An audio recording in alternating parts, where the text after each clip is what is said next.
Godzilla is a legendary monster movie franchise. In 2014, it was rebooted once again with Godzilla, King of Monsters. The film was generally well received by critics and audiences. Its theatrical release was May 16, 2014. It was a box office success, grossed $500 million on a production budget of $160 million. The film's success prompted Warner Bros. To make more Godzilla movies, dubbing the new cinematic universe the Monsterverse. Now, you might be surprised to know that this isn't just a visual horror/thriller spectacle with jump scares and large monsters fighting in blurry CGI battles. It's much deeper, and the emotional stakes of this movie I found pretty compelling. Now, I know there were some changes from the script to screen, so if you pay attention, I'm sure you'll find some cool insights as you listen to this rendition. Welcome to the channel. If you've never been here before, this is Movie Readings, where I take entire Hollywood scripts and read them from start to finish right here on YouTube. Each and every one of these takes hours to make, so it could really help me out if you would go below, subscribe to this channel, and like this video.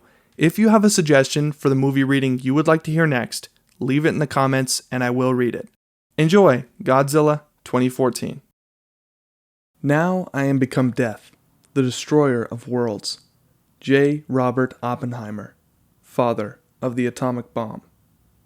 We fade in, gliding above the surface of a still blue ocean. It could be a photo, nothing moves. Nature is at peace.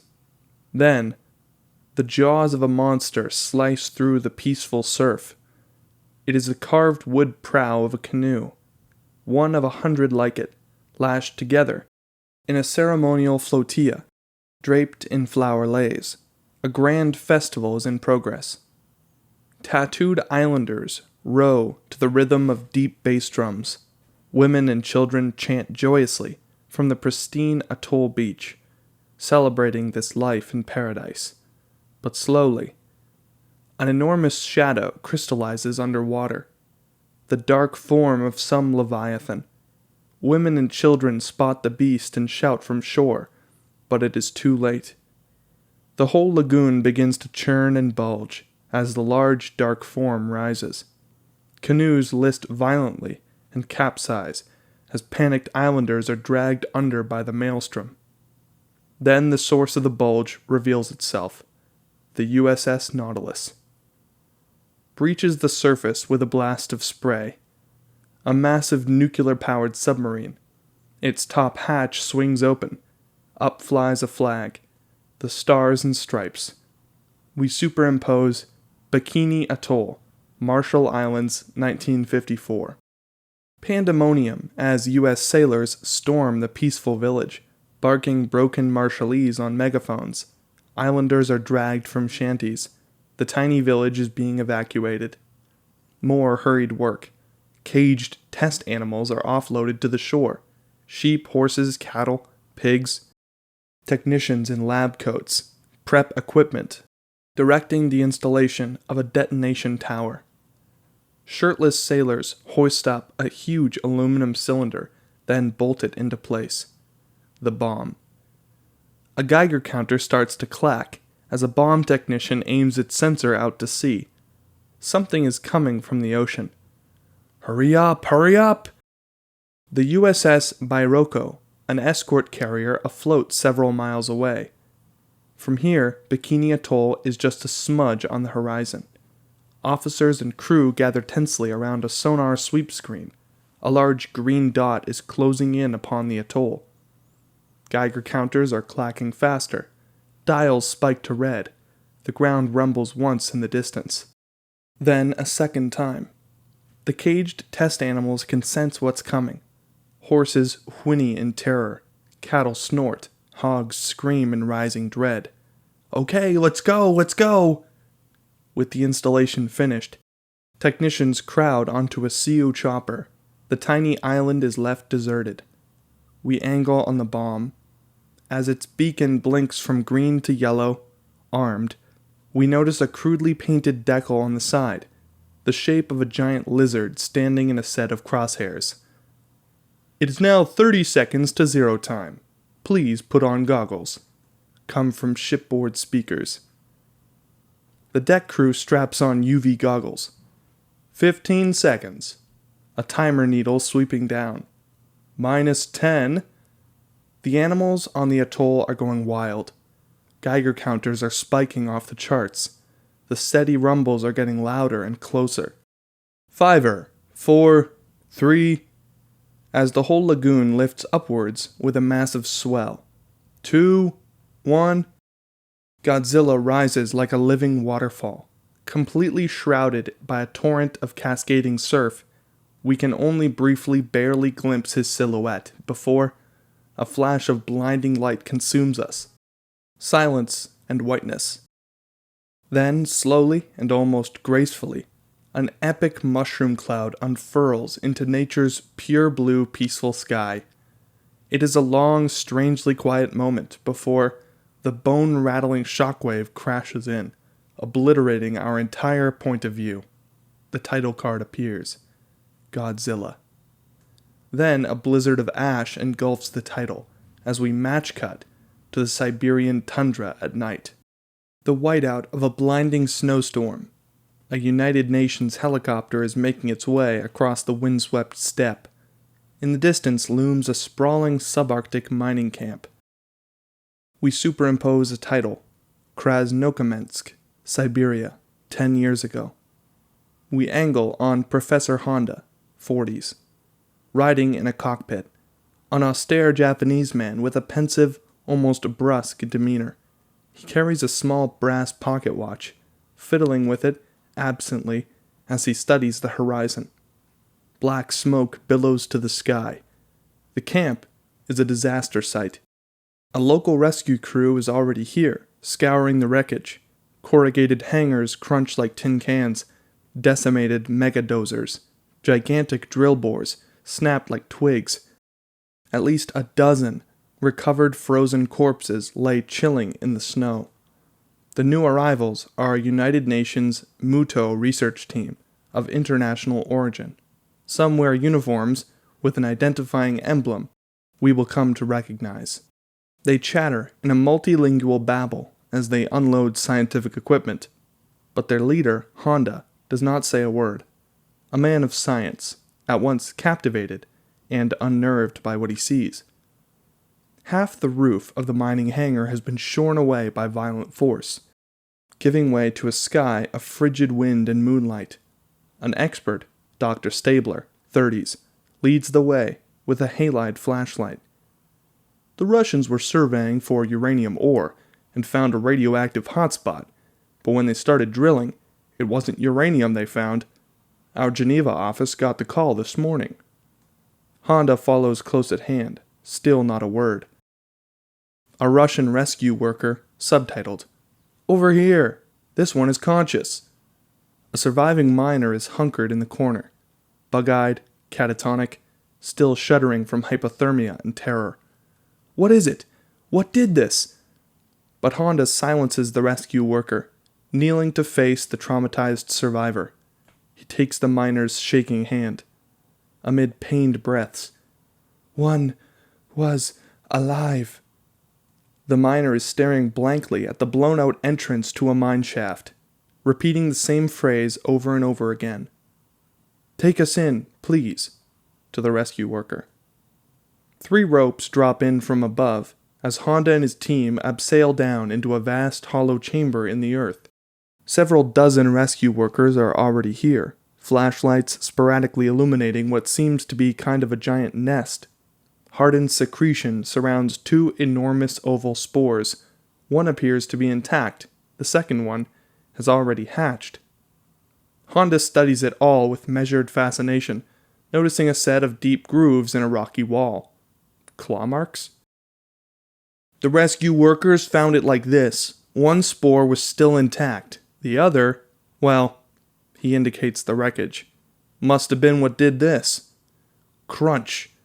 Honda has stepped on something brittle. He crouches to inspect the green-gray rock underneath his foot. It pulverizes to dust at the touch of a finger, exposing. And then there's that. A colossal animal bone. Honda, eyes wide in astonishment, slowly pivots the beam of his flashlight upward to reveal the entire cavern is rigid with bones. It's no cavern at all. They've dug inside a gigantic, hollow rib cage. Later, the excavation crew has now arrived and is getting to work, like so many tiny ants, busying about the vague dark silhouette of the gargantuan fossil frozen underneath the ice. 2 other, smaller shapes surround the larger one entwined, as if all 3 creatures were somehow frozen in mid-battle. We cut to a suburban neighborhood in Hokkaido, Japan. Cherry blossoms line a quiet street of traditional Japanese homes. In the distance, the sloping cooling and reactor towers of a nuclear power plant loom, venting steam. Shokotan Peninsula, Hokkaido, Japan. A University of California poster has been tacked onto a shoji door. The house is traditional Fusuma style, but the residents are pure gaijin, American. As the door slides open, Ford? Linda Maddox, 40, surveys the room with a mother's true despair. Apart from the poster, some Batman comics, a football on the bed, the rest of the room is still in boxes. She exhales a weary sigh. Nathan Brody is trying his necktie in the mirror, dressing for an evening out, or trying to. The ungainly tangle of a knot seems to have swallowed his pinky finger. Have you seen Ford? Little help here. I think this tie is developing a taste for flesh. I'm more of a shorts and sandals guy. Linda ably undoes the tie, retying it as she continues. He isn't in his room. I told him he was grounded until he got those boxes unpacked, and all he does is put that UC poster on his door. Lift your chin. Can you blame him? He got in. He's excited about college. No, he's hoping all of this is temporary. I get it. He's a high school senior whose mom just moved him halfway around the world to follow some guy. Is that what you are? Give him time. You're a saint. Me, he hates. She starts to thaw. Then her eyes snap, noticing her empty purse. And those are my car keys. Where's Elle? I swear if he took her out again, I'll... Just then, Brody sees movement out the window. The family station wagon is backing out of the driveway. As Linda's eyes begin to dart, Brody quickly kisses her, holding it until the station wagon pulls up off the street. As the kiss ends, Linda, on a cloud, in love, regards him. The necktie has fallen, untied to their feet. You were saying? The family station wagon is doing wobbly figure eights up and down the cul-de-sac, veering erratically. Watch it! Watch it! Ford Maddox, 17, an all-American teen in a well-worn UC Berkeley sweatshirt. He sits in the passenger's seat trying to mind the road ahead, as his little sister, Elle Maddox, sits beneath the wheel, blind to the road ahead. She strains her tiny feet to reach the pedals. Which one is on the left again? Clutch, clutch, press it. Elle taps the gas instead and the engine grinds audibly. Clutcho. Your other left. That's how you say most stuff in Japanese. You put O at the end. Like, Aisu kurimo. Watch the road. That's ice cream. Then suddenly, look out! Brody has stepped right out in front of the moving car. Ford grabs the steering wheel, swerving hard. The wagon hops the curve and jolts to a stop. Bumper pinched against a tree. Brody barely bats an eye as Ford and Elle pile out. Whoops. To Brody, wrists up, guilty as charged. You can go tell Mom now. But instead, Brody pulls out his wallet and peels off a bill. He holds it out. Ford just stands there a beat, confused. It's your tip. Take it. Ford hesitates, suspicious. For denting the bumper? For cleaning your room. I haven't... And then it hits him. Oh. Bingo. Ford reaches for the bill, but Brody grabs it tighter. Plus the living room and the dishes. Just make the house look nice for when we get back from this opera or ballet or whatever it is, which, I'm not gonna lie, I'd rather stick around and watch the ball game. But I won't, because this move has been just as hard on your mom as it has been on anyone in this family, and right now she just needs a little love. Deal? Ford nods reluctantly. Brody lets go of the bill. Moments later, Ford and Elle shuffle in with Brody. Linda has been waiting. She looks up from the portable phone, dismayed. It's the plant. I tried to tell them we have tickets, but... Brody, understanding. It's my night on safety. Don't worry about it. Probably a sector reboot. We'll stop by on the way. He takes the phone and speaks rapidly in Japanese, gathering his coat as Linda puts on her evening shawl, regarding Ford. You still hate me? Ford, weakly. No. Then aren't you forgetting something? Ford squirms reluctantly and mutters something. Elle, the peanut gallery, knows the drill by heart. Louder! Ford still barely audible. Love you. Linda smiles. Prove it. Ford hugs his mother limply. Then, per time tried family ritual, she watches in mock sternness as he does the same to Elle, who squeezes tightly. For all their faults, a family. The Jancorp nuclear power plant occupies a few flat hectares of ocean front. Its huge cooling towers billow steam over a multilingual logo, Japan America Nuclear, unleashing the power of nature. A large glass wall gives onto the plant control room, where uniformed engineers attend to a dizzying matrix of monitors and dials occupying every inch of wall space. Among them, Brody is in evening wear, carrying on what seems to be an increasingly heated conversation about an on-screen readout. Linda can hear none of it. She sits on a couch, staring up at a fluorescent ceiling light. It flickers with a band-like rolling pattern. Something about the sight unnerves her. Sorry this is taking so long. Brody has emerged from plant control and steps up.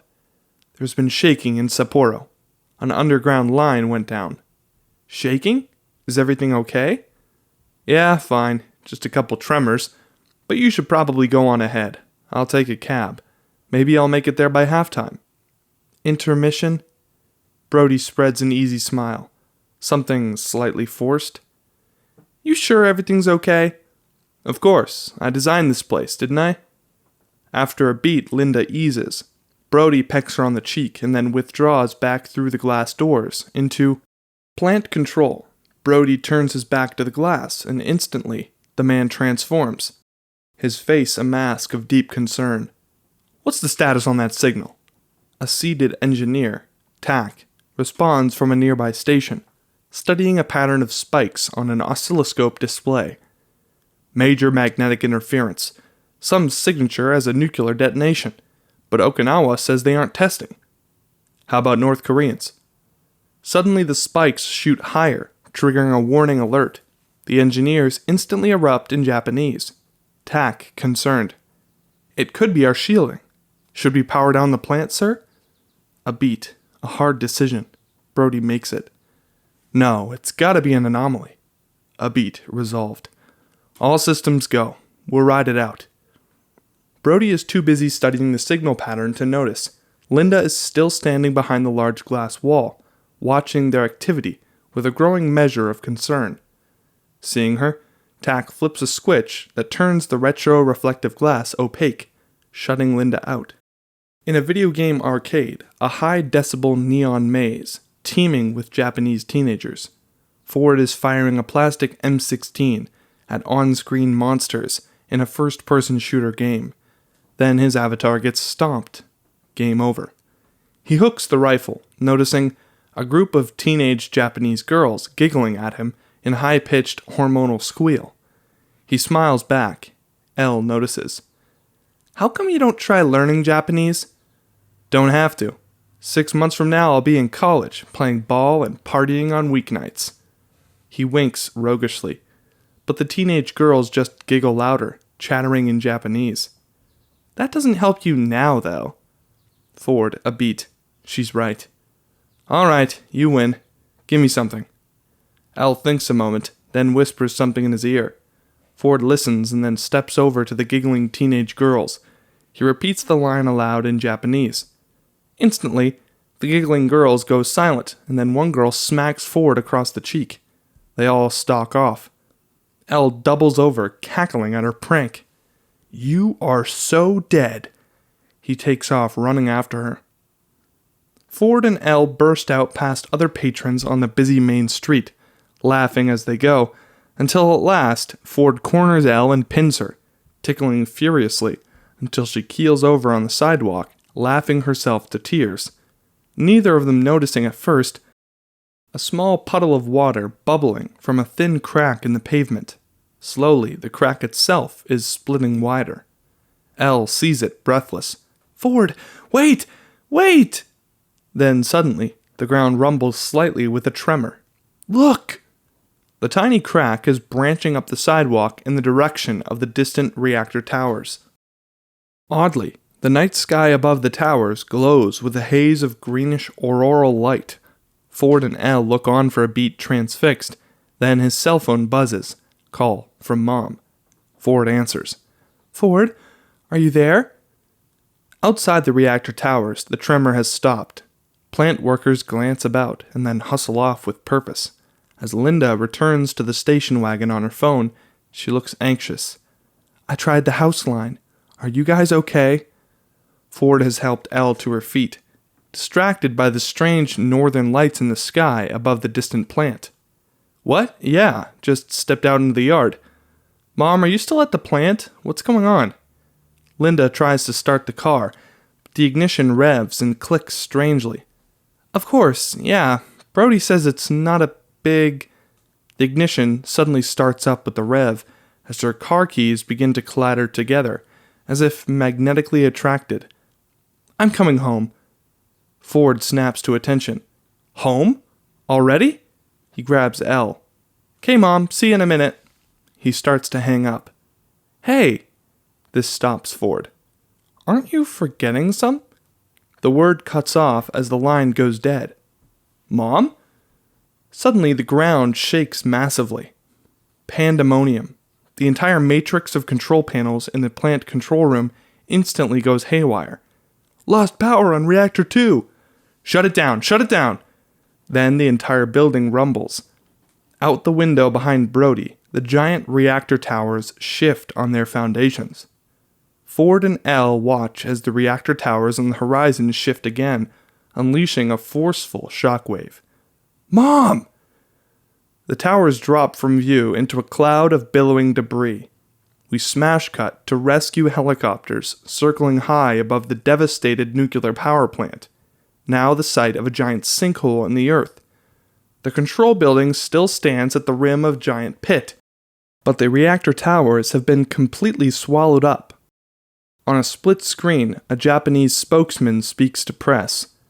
"No evidence to substantiate rumors of unnatural causes, but our investigation is looking into possible human error." A map graphic indicates a 20-mile meltdown quarantine zone. More footage.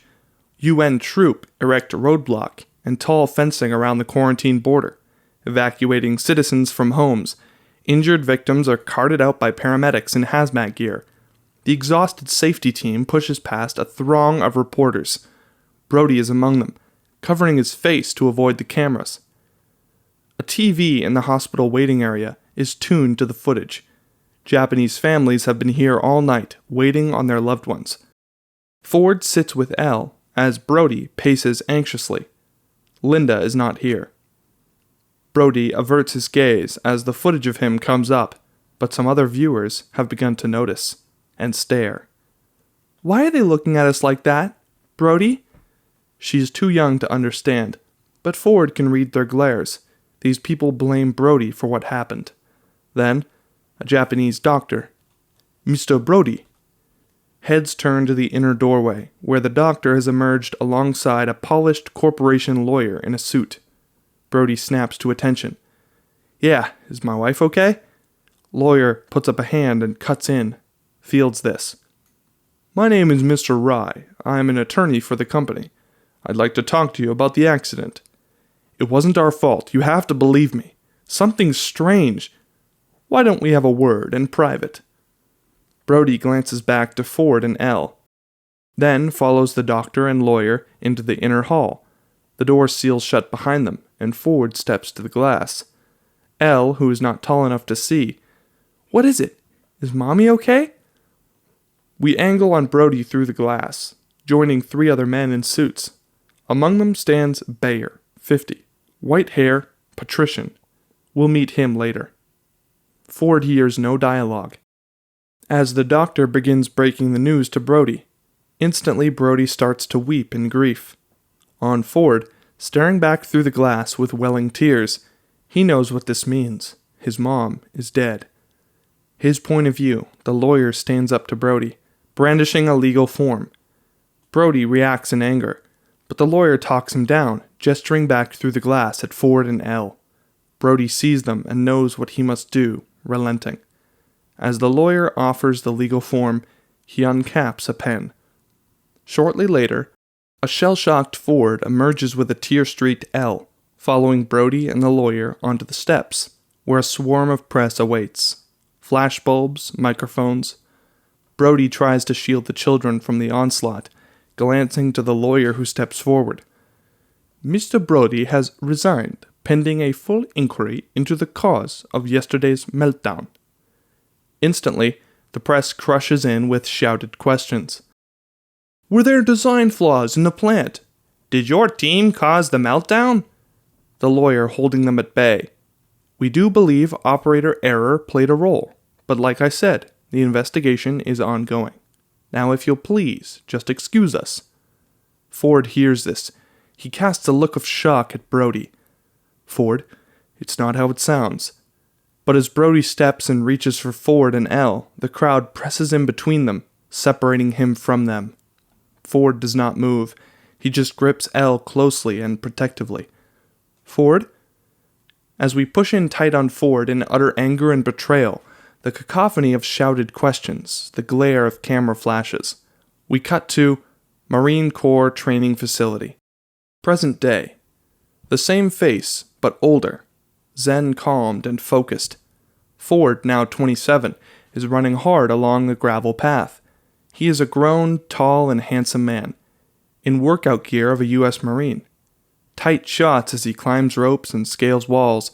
He wiggles under concertina wire, never pausing for a breath until he slaps a stopwatch and checks his time. Now we see Ford is all alone on the training course. Not another Marine in sight. He's been racing himself, running from nothing.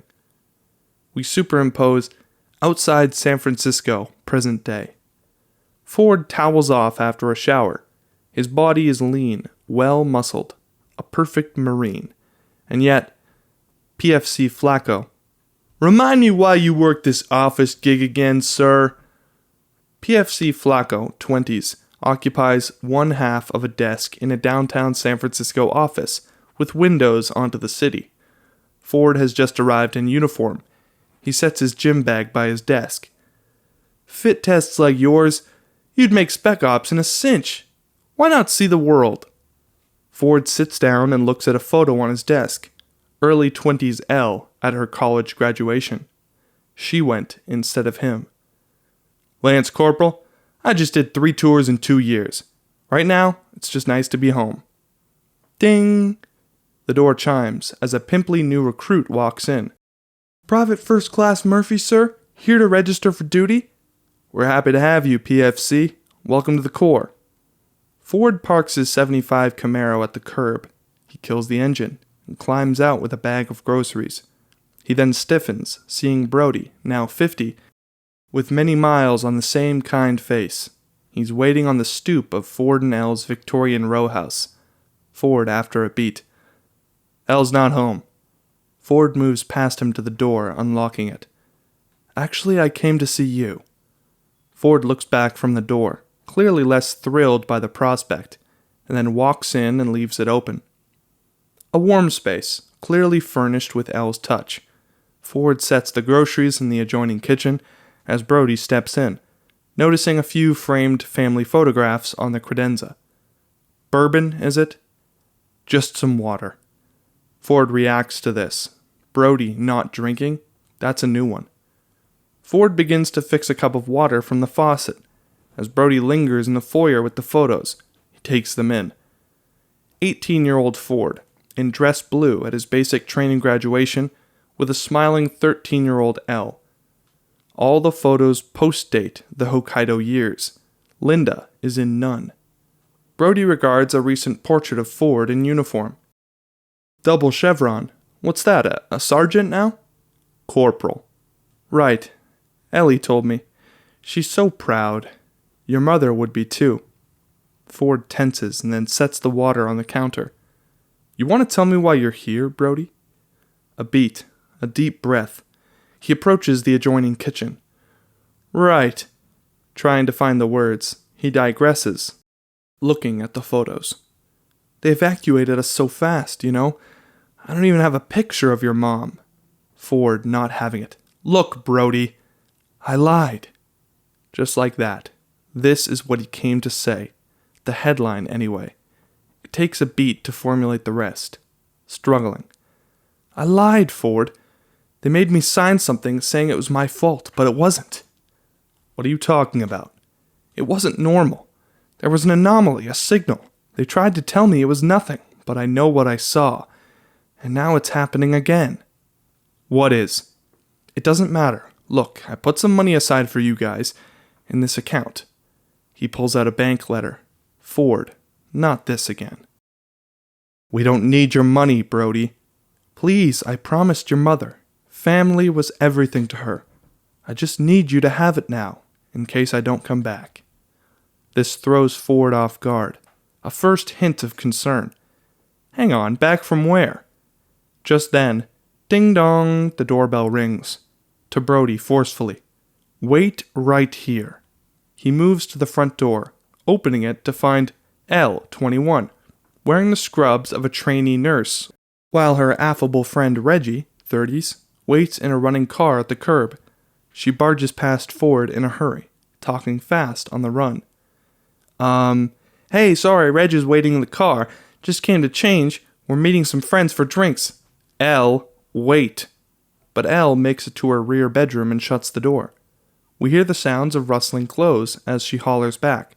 I know. Keep your phone on and call if you're going to stay out late. Thanks, Mom. She continues on like this as Ford rushes back to the kitchen to find Brody's bank letter resting on the counter, but Brody is nowhere to be seen. The back door swings open on its hinges. Shit! How do I look? Elle at last appears behind him in her dress, oblivious. We cut to later. How could you just let him leave? Ford follows Elle up the porch, a dilapidated mobile home. Newspapers are piled on the steps, perhaps a week's worth. Elle pounds the door. Brody? Brody, it's Elle. I don't know, it's crazy. He said he was going somewhere, and then you came home and he was gone. Elle tries the door. It's locked. Brody?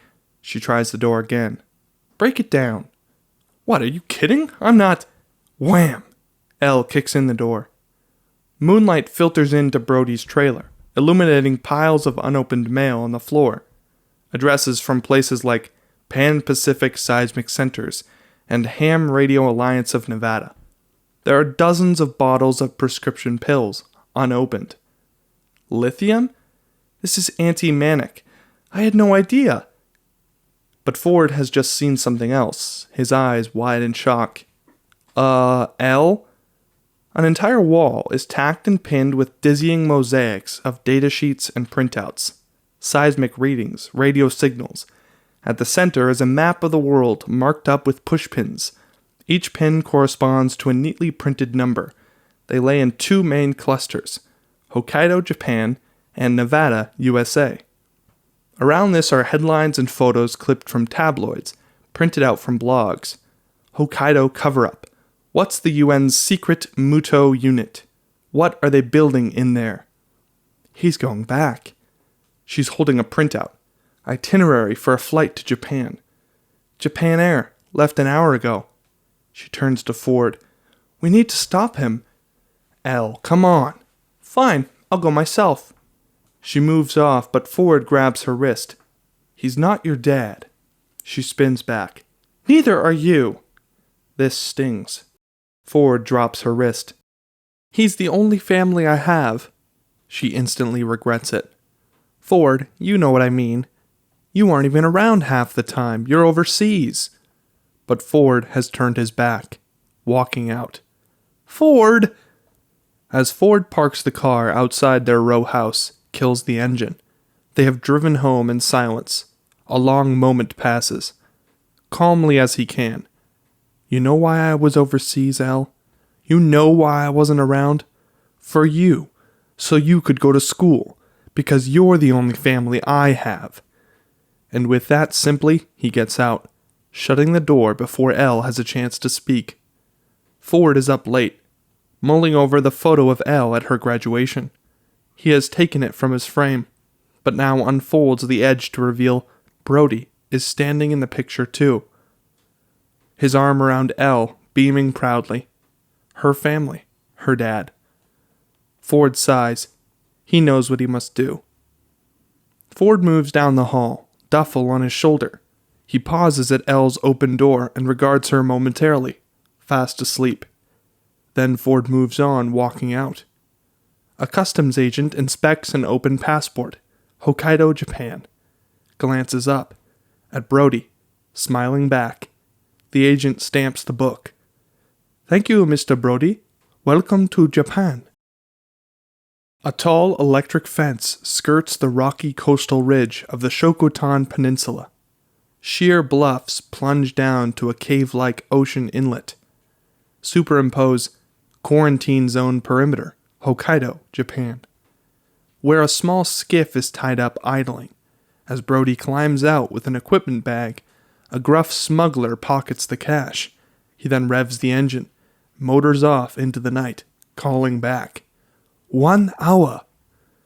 As Brody unzips his equipment bag, we hear the sound of a gas mask breathing.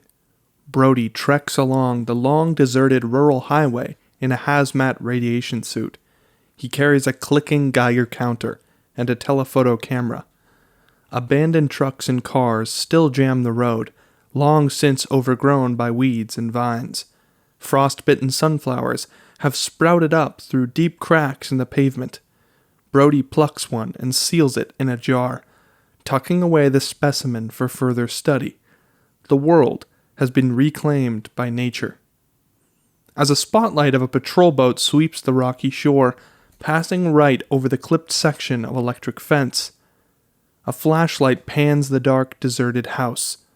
Apart from a layer of dust and cobwebs, the Brody Maddox house appears exactly as we saw it last, still stuck in time. Brody warily steps in. Brody's flashlight illuminates Ford's room, still in boxes, except that of the University of California poster on the door, now half peeled and filmed in dust. An old dream, long lost. In the master bedroom, Brody's flashlight settles on a spot in the floor. His necktie, still right where Linda left it. A framed photo has fallen on its face beside it. Brody kneels to retrieve it. It's a wedding photo of the family. Linda in her gown and Brody in his tux beside her, along with a beaming 8-year-old Elle, somewhat surly-looking teenage Ford. Brody slides the photo from its frame, regarding it for an extended beat. Everything he lost. Tears welling in his eyes, when suddenly the picture frame starts rattling, shifting slowly at first, and then skittering fast along the floor, into the base of a metal lamp. It clamps there, magnetized. All at once, the lamp begins to flicker with light. Linda's hairdryer whirs to life, attracting nearby hairpins with the same magnetic force. Around the room, every electrical object in sight has strangely become magnetic. Brody goes still, unnerved. Brody emerges from the house to find the entire street of homes is affected by the phenomenon. Long, decrepit street lamps flicker. Cars and driveways rev their engines. Televisions and radios blur staticky bits of programming. Over the horizon, where the nuclear plant once stood, the night sky glows and swirls with greenish auroral light. Captivated for a moment, Brody forgets himself. Then, he remembers his Geiger counter. Its oscilloscope is spiking wildly. He pulls out a notebook, capturing the pattern. as click, the barrel of a rifle level at his temple, aimed at the other end by a United Nations guard in hazmat gear. 3 more guards converge as well. They wear emblems with the same insignias we saw on the experts in Siberia. We cut to Brody, who sits cuffed and hooded in the back seat of an armored Humvee as it rattles down a scrub-covered access road. Where the Jancorp nuclear power plant once stood is Muto Base Camp. The sinkhole that swallowed its reactor is now surrounded by an immense matrix of scaffolding. Floodlights illuminate a staging area of utility buildings, abuzz with experts and technicians in hazmat gear, wheeling equipment to and fro. Among them is Honda, now 50. He moves with purpose, accompanied by several colleagues we recognize from the mine disaster in Siberia. The charge is fluctuating heavily, wild swings. Bayer has transport waiting for the containment island. Honda furrows his brow with concern. Let's just hope containment is an option. Guard 1 hustles up to catch them. Dr. Honda, we have a situation. Brody has been locked behind a pane of one-way glass. He paces agitatedly, hollering at his unseen captors. But all we hear is muffled shouting, as Honda sorts through Brody's wallet and effects. ID card, a photo of Elle in nurse's scrubs, another of Ford in uniform. He's been like this since we brought him in. Says he used to work here. Safety engineer? But Honda stops him, intrigued by Brody's notebook. He flips past the family photo from the abandoned house to find a schematic map of the world with data points in units hertz. He seems to know the signal. He has been recording it. But look here. The second schematic map with similar data points, but this one is not of Japan. It's centered on the desert of Nevada. Honda, concerned. He shows the same pattern coming from Nevada? Just then, a klaxon on the PA sounds. Please take positions. Honda grabs the rest of Brody's data, rushing off. Tell the guards to hold him there. Scientists hurry about the vast scaffolding erected above the site of the former nuclear plant, where now we see the half-sunken reactor units are ensconced in a gargantuan organic cocoon of yellowish uranium glass. The shell is half translucent, pulsing with bioluminescent light from deep within that causes all electrical equipment inside of 20 meters to rattle and surge in rhythm. It's kind of like this thing is breathing electricity. Among the scientists, some work with tuning forks and sound equipment, others with oscilloscopes. Engineers attend to a complex pulley system of high tensile cables. All involved are busily preparing for what seems to be a big event. Panoramic windows give onto the bustling activity of the crow's nest control booth. Analysts attend to monitors showing various infrared angles of what seems to be twisted embryonic form. A label marks the monitors, Hokkaido Muto. Gamma rays are plummeting. It's drinking it like water. Absorption levels are off the chart. We need more fuel. Eyes all turn to Bayer, the man we saw only in the background of the hospital in Hokkaido. Same white hair, same eyes of ice. Add 10 kilos of plutonium. Honda rushes in behind him, carrying Brody's datasets. Have we picked up any signals coming from Nevada? Bayer, distracted. Can this wait, Honda? Technicians in full biohazard suits load canisters of plutonium gas into a hydraulic injection port drilled into an excavated section of the cocoon wall. They are feeding it. The cocoon glows brighter as the canisters go in. This is important. Bayer marvels at the cocoon. Admire our work, Professor. We're double its dosage in the last 36 hours, but the temperature is dropping. Do you know what this could mean? No, Mr. Bayer, none of us knows anything about the ramifications of what we're doing. That's the problem. You biologists, you can't appreciate a gift from nature. You speak of nature like you are not a part of it. Please. This was a prehistoric species, evolved to photosynthesize background radiation. Instead, for 10 years, we've been feeding it concentrated doses. Bayer cuts him off. And it's done with them what no lab could achieve in over 60 years. Cold fusion, Mr. Honda. That could power the world and feed millions. And you'd have us, what, stop now? Before we even see what it's become? We should have destroyed this when it came here. Instead, you put it on steroids, and now we might not have a chance. And if Fleming had sterilized his petri dish, he'd never have discovered penicillin. You worry too much, Honda. An indicator beep behind them. We've got movement on the T-rays, sir. Bayer moves off. Honda is left alone. He steps out to a railed balcony, suspended high above the cocooned form in the pit. For a moment, awe supplants his dread. Whatever else this monstrosity may become, it is sublimely beautiful. Brody has been left alone inside his cell. He notices a fluorescent ceiling light. It flickers with a band-like interference pattern, just like the one 10 years ago. A herald of something coming, yet Brody knows not what. Alert klaxons begin to sound. Fascinated scientists and guards peer from catwalks. They catch glimpses of the cocoon pulsing faster, with its inner glow briefly silhouetting the gigantic twisted embryo within. Its limbs shift like a hatchling in its shell, ready to awaken. All personnel, please clear the first perimeter. Some technicians back away. Others are too rapt to move. Skirt! A crack spiderwebs the top of the cocoon, spraying huge chunks of hardened yellow shell. Technicians stagger back on all the catwalks, but still they stare. Not a soul can peel his eyes away.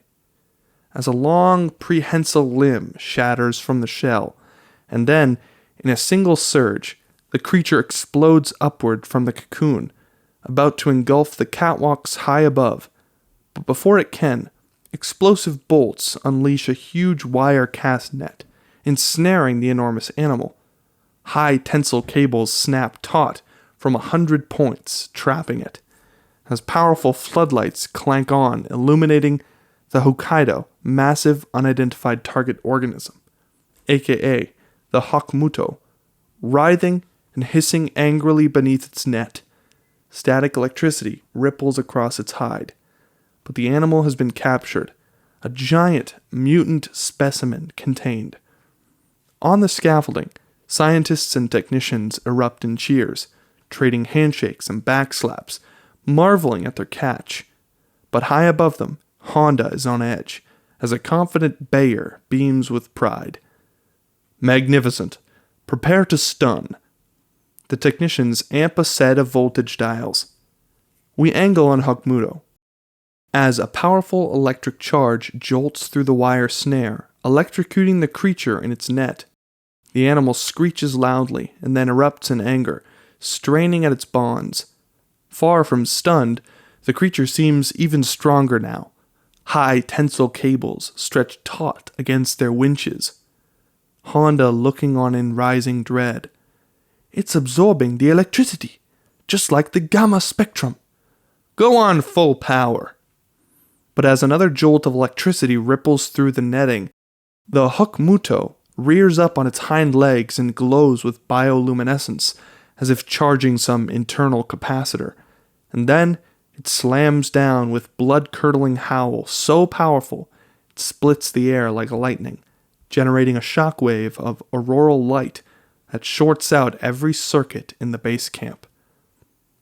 As the loud snap echoes, the lights go out. Guards quickly rush outside, forgetting that Brody is still behind the one-way glass. The magnetic door lock on his cell has lost power too. The LED blinks out. Brody emerges to find a scene of chaos. He has to put back on his hazmat suit. The echoes of its gas mask breathing muffle the alarm klaxons and desperate shouts as droves of technicians and guards come fleeing from the scaffolding. A huge appendage smashes through the nearest catwalks, obliterating them in a frightening hail of twisted steel. Brody is knocked to the ground and trapped beneath the rubble. Injured but still conscious, he looks up to see the Hokuto towering high above on 6 gigantic, articulated limbs. As the mutant monster smashes through the camp, we cut to Japan Airlines 747. A fastened seatbelt sign lights up with a gentle ding. Ford's eyes flutter open as passengers jostle to their seats. A Japanese boy, 8, is making shooting noises as he aims a finger gun at Ford across the aisle. Just the normal chaos. Bang, bang, bang! Ford strains to hear the announcement on the PA speaker. Due to events on the ground at our destination, we will be making an unplanned landing at Honolulu. Please remain seated with your... Ford, confused, to the stewardess. Wait, what? Already? The large arrival terminals in Honolulu are in a state of utter bedlam. Grounded travelers crowd out a customer service desk, barking questions at a single harried employee. For the umpteenth time, she says, "It was an earthquake. All flights to Japan have been diverted." Ford is angling for attention. Earthquake? Where in Japan? But other travelers press closer to the desk in front of him. Ford steps back unsettled, noticing a flat-screen television on the wall. Breaking news. Emergency vehicles speed past the Hokkaido quarantine zone border. A scrawl announces, "Earthquake rocks Japan, 9.0. Hokkaido Q-zone hit again." Off Ford, a look of deep concern. Stretchers moving past and loaded onto a medevac helicopter, where we find an unconscious Brody, alongside dozens of other injured victims from the reactor base, shutting the doors.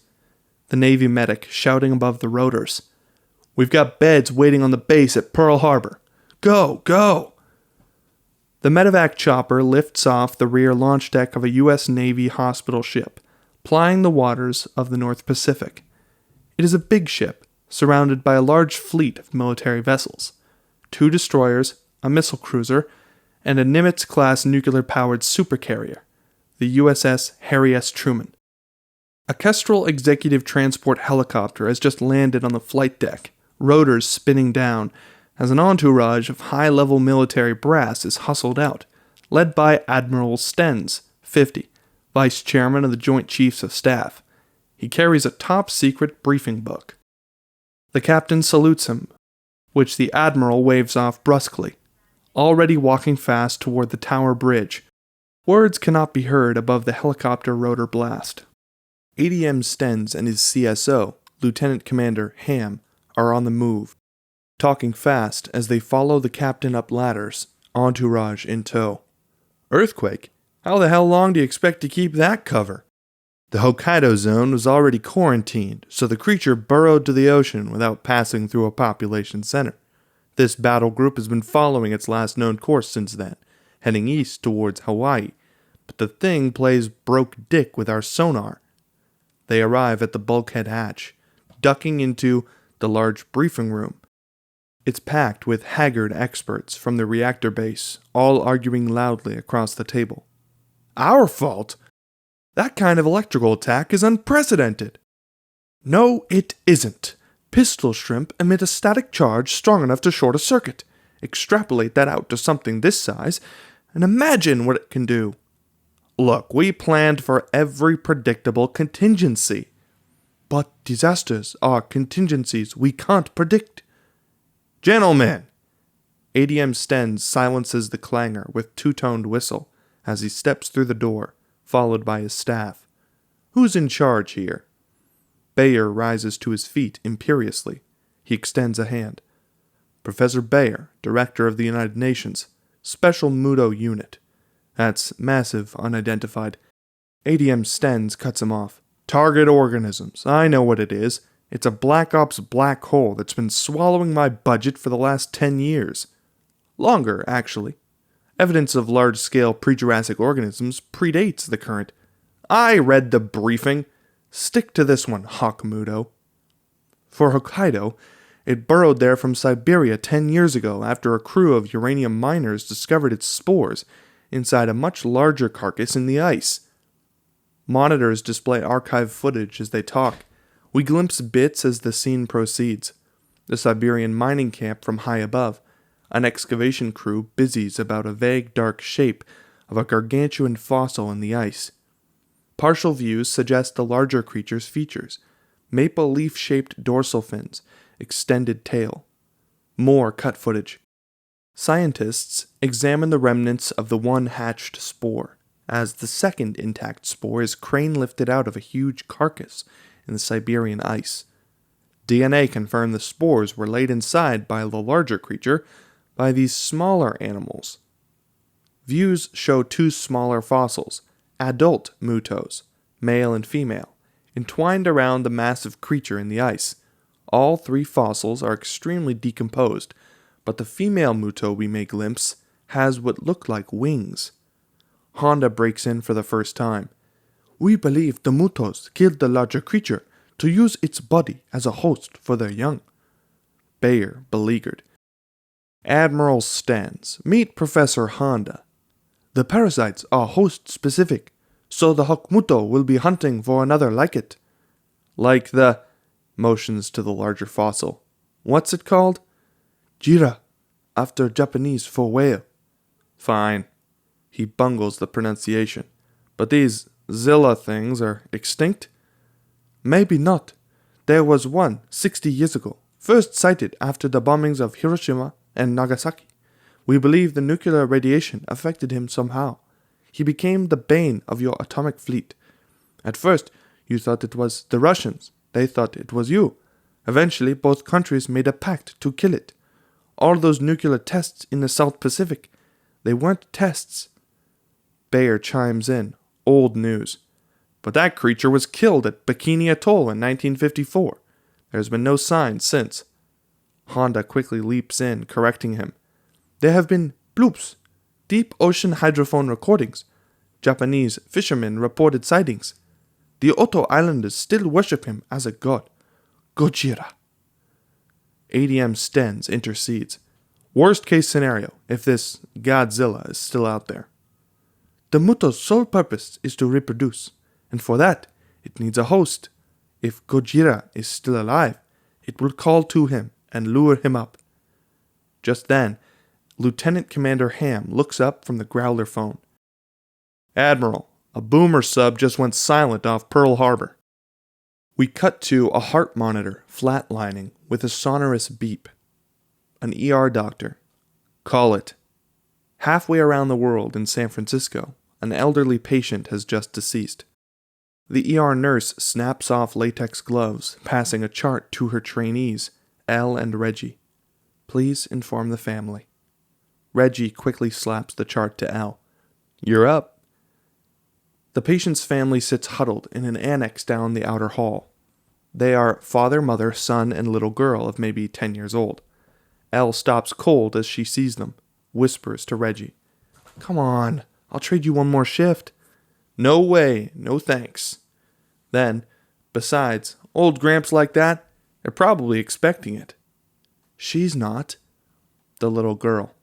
Elle cannot bring herself to tell her, and Reggie sees it. Of course, he knows the reason. Reggie takes the chart.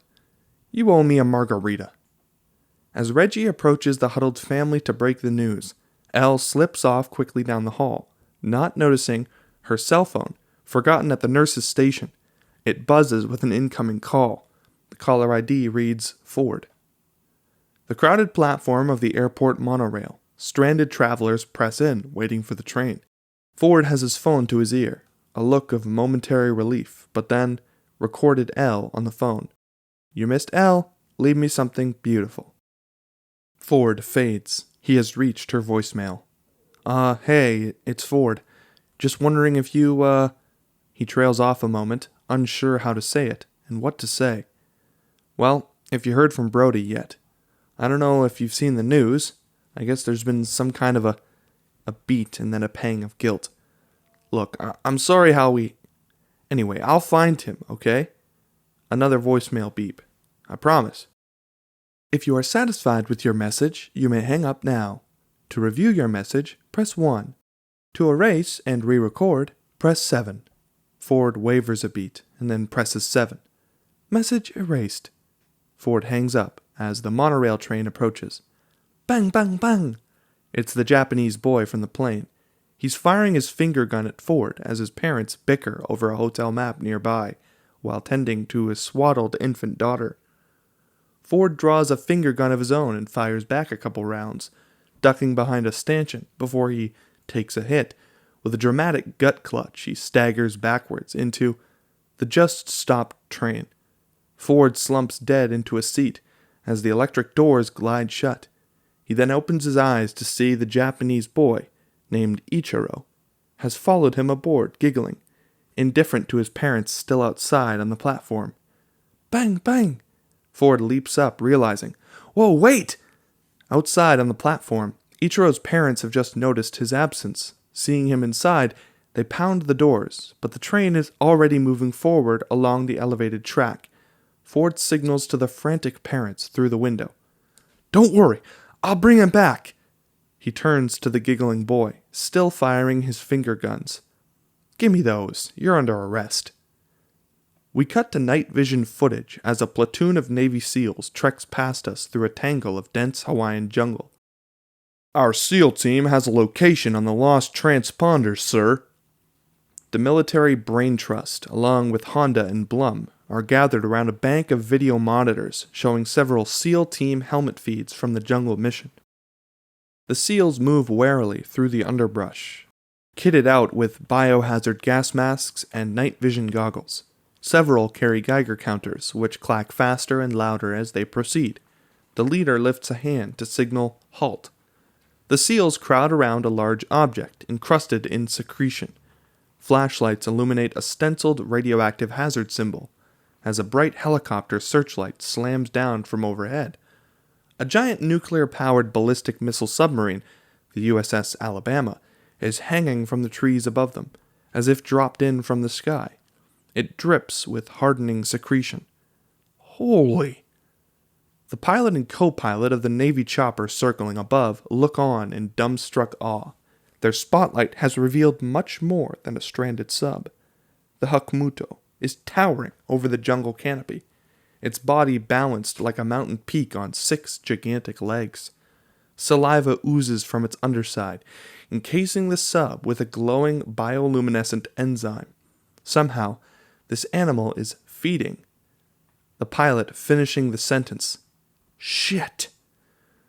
Live helicopter feeds show the same footage of the Hokuto, as Honda carries an accusatory glance at Bayer. "You taught it to feed." "Admiral, the creature is still contained outside a population center. If we end this now, cover can be preserved. My team can continue its work with an autopsy." The Admiral, even after all the talk and briefings, is unnerved to actually see the monster in the flesh. "Let's go in hot." The supercarrier and its battle group of escort ships rotate huge artillery guns to face the rugged jungle shore. Flight crew scramble for cover as an F-18 Super Hornet fighter jet screams off the runway with the blast of air. Honda steps out for a view, but quickly turns to shield his face from blistering exhaust. Then he pauses, seeing a dark pointed object slicing through the surf, approaching them. Honda narrows his eyes. A young family of mainland vacationers, father, mother, 6-year-old son, stroll on the beach in the sand, past a hotel luau pit. Then a harsh wind buffets down as 4 SH-60 Seahawk helicopters fly past, with a cargo of heavily armed Marines. From the helicopters, Marine snipers belay down ropes onto the hotel rooftops of the resort. Taking up positions, they aim their high-powered sniper rifles out upon the nearby jungle fringe. From balconies and rooftop pools, tourists gather to point and stare at the strange invasion. Some snap Facebook photos, all just a curiosity for now. We cut back to the train. Ford and Ichiro occupy a window bench waiting for their stop, the boy still in blissful ignorance of the worried parents he left behind, while Ford tries fumblingly to distract him. "What's your, trying to recall his Japanese. "Anato. No, name. What's your name?" I'm Ford. Goon! Goon! Goon? But the word means army. The boy is pointing out the window, where the Super Hornet fighter roars across the sky, right past Honolulu Airport, heading for the jungle fringe. Ford registers surprise. Training flights at this hour? The view out the cockpit as the jet crests the mountain rim. Niner, coming. Jesus! The Hokuto comes into view above the trees, still motionless, yet as the jet approaches, a ripple of static flits across its hide. The pilot aims its crosshairs at the creature, but they bounce and waver off, somehow unable to lock on the target. Getting the missile guidance error, switching over to manual. The pilot flips a switch and aims the crosshairs manually. The Hokuto shifts slightly on its giant limbs, snapping trees like twigs underfoot. This causes the Navy SEALs below to pedal back a ways. Their rifles lock and load. Then the fighter approaches high above. The Hokuto pivots fast as threads of static twitch across its sides like signals, locating the jet by a way of electrosensitive perception. And as the jet comes in, the Hokuto rears back on its four hind legs, raising up its two gigantic forelimbs. Its entire body glows luminescent, as clouds of auroral light begin to swirl the sky above, as if it's charging the air itself. The pilot has his aim. He squeezes the red trigger. Eagle 1, away! The air-to-ground missile drops from a wing and sparks to life, afterburners blazing on. But just as it flies off toward the Hokuto slams his forelimbs down, generating a shockwave, just like the one in Hokkaido that splits the air. The missile shudders and flames out, spiraling off course.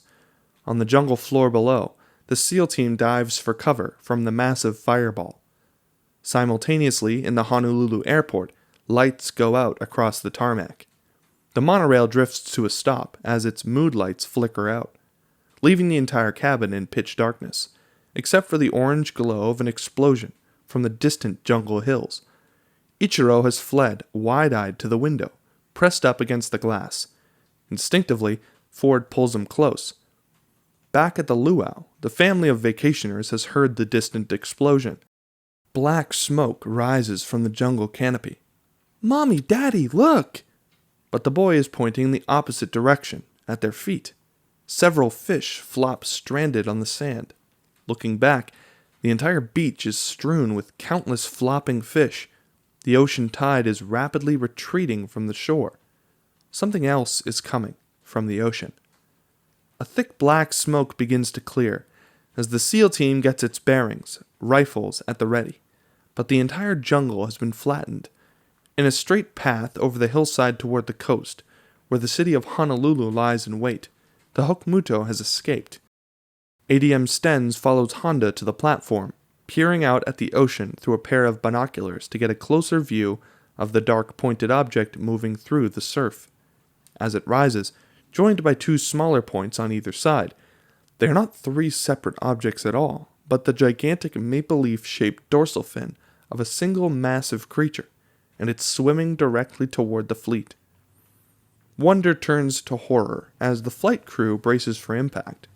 The inbound creature dives right under the carrier fleet, and then Godzilla bursts up from the ocean right beneath them.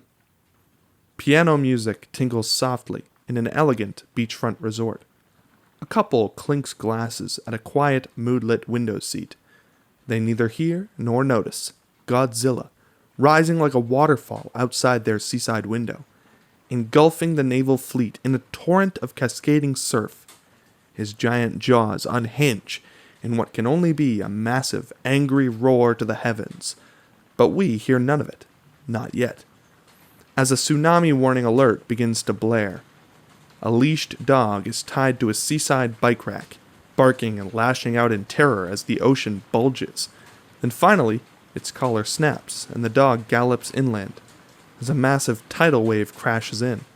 On a Waikiki street, terrified vacationers scramble inland as the flood tide crashes through, churning cars and snapping power cables block by block, leaving all of Waikiki in total blackout. Silence follows, Tourists huddle in the darkness in their hotel room balconies, listening to the deep bass groan of giant footsteps, the hypnotic churning rumble of the creature's breathing. And then, gunfire erupts from the hotel rooftops as the Marine snipers open fire. Tracer bullets split the darkness, sporadically highlighting glimpses of Godzilla's giant passing form. 3 rows of maple leaf-shaped dorsal fins, 2 gigantic 3-clawed hands, a long spined tail. Gunfire hails in endlessly, but the barrage has no effect at all, smoke clearing to reveal just the very tip of Godzilla's giant tail as it smashes through an office tower, leaving a trail of utter destruction, heading inland. The auxiliary power at Honolulu Airport kicks in, lights returning to the tarmac. The train's system whirs to life, mood lights flicker on, momentarily relieved. Ford loosens his grip on Ichiro. Please remember to stay clear of all automatic doors.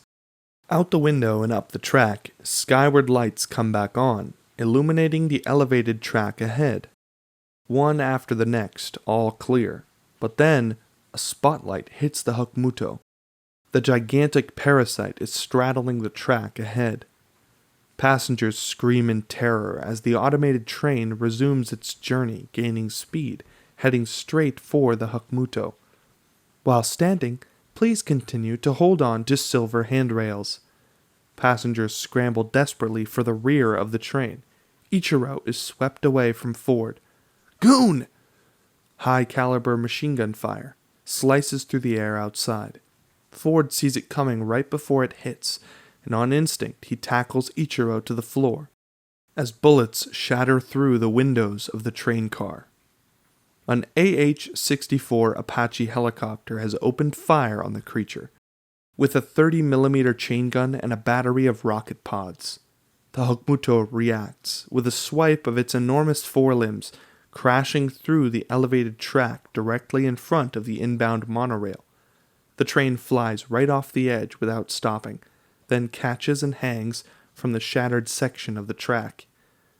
Doors glide open automatically, causing passengers to tumble out. Ichiro slides, screaming toward the open doors. Please watch the gap. At the last moment, Ford grabs the child by the wrist and yanks him back, clutching tightly to a silver handrail. The Hokuto senses something. Completely forgetting the Apache helicopter peppering its hide, the Hokuto turns across the tarmac to the darkness, the sound of giant footsteps. The Hokuto hunkers back as if unnerved and then rears up on its hind legs, summoning another charge of bioluminescence. Auroral light swirls through the sky above, and then it slams down, unleashing a blood-curdling challenge howl at its foe. The static shockwave splits the air like lightning, causing the Apache helicopter to lose power and spin out of control into a row of jetliners parked wing to wing on the tarmac. The jets explode in a chain of massive fireballs. The billowing fire lights the darkness, illuminating Godzilla, towering above the conflagration through refraction waves of heat. He stands 600 feet, dwarfing the smaller Hokuto. And then, with a deafening blast of air, Godzilla roars. We angle tight on Ford, clutching Ichiro to his chest as the child screams and the creatures clash together right behind them. We smash cut to quiet, nothing, as a hand flips on the light switch. It's before dawn in Ford and Elle's apartment, early morning. Elle is just off her shift, still in scrubs. First thing, she powers on the TV, volume muted. It's a commercial. She moves off to the adjoining kitchen, opening the freezer for a TV dinner. She then pauses, remembering her phone. She has left it at the hospital. Shit! All the while, what she doesn't notice is the muted TV still on behind her, no longer on commercial, now on to breaking news reporting from Hawaii. It is footage of the monster battle that we cut away from, taken from a distance by what seems to be amateur handheld cameras, possibly a cell phone. Obstructed angles glimpse Godzilla thrash Hokuto to a pulp, then towering above the fallen parasite to unleash a final blow. Blue flames spark from Godzilla's gaping maw. As Elle obliviously walks past the TV, blocking it from view. It is the money shot we've all been waiting for, but for the moment it plays out in silence on a small TV in the corner of a room 3,000 miles away. As Elle microwaves her dinner and rinses up, she changes into an oversized nightshirt. By the time Elle returns, the monster battle is over. Telephoto footage shows Godzilla returning to the ocean, dropping back beneath the waves. Then footage cuts to the anchor at his desk, as Elle arrives and changes it without a look. Settling in to watch some late-night monster movie, mindless entertainment, she starts to eat her TV dinner. A devastated Honolulu. The fallen carcass of the Hokumoto lay in cinders, amid the rubble of the Honolulu airport terminals. Firemen douse flames with water cannons, rescuing survivors. Citizens from all across the city perch on roofs and balconies to stare. The nearby Marine base has been converted to a makeshift triage site. Red Cross medics attend to injured soldiers as a harried relief worker strides fast with a clipboard. Ford keeps up, holding Ichiro in his arms.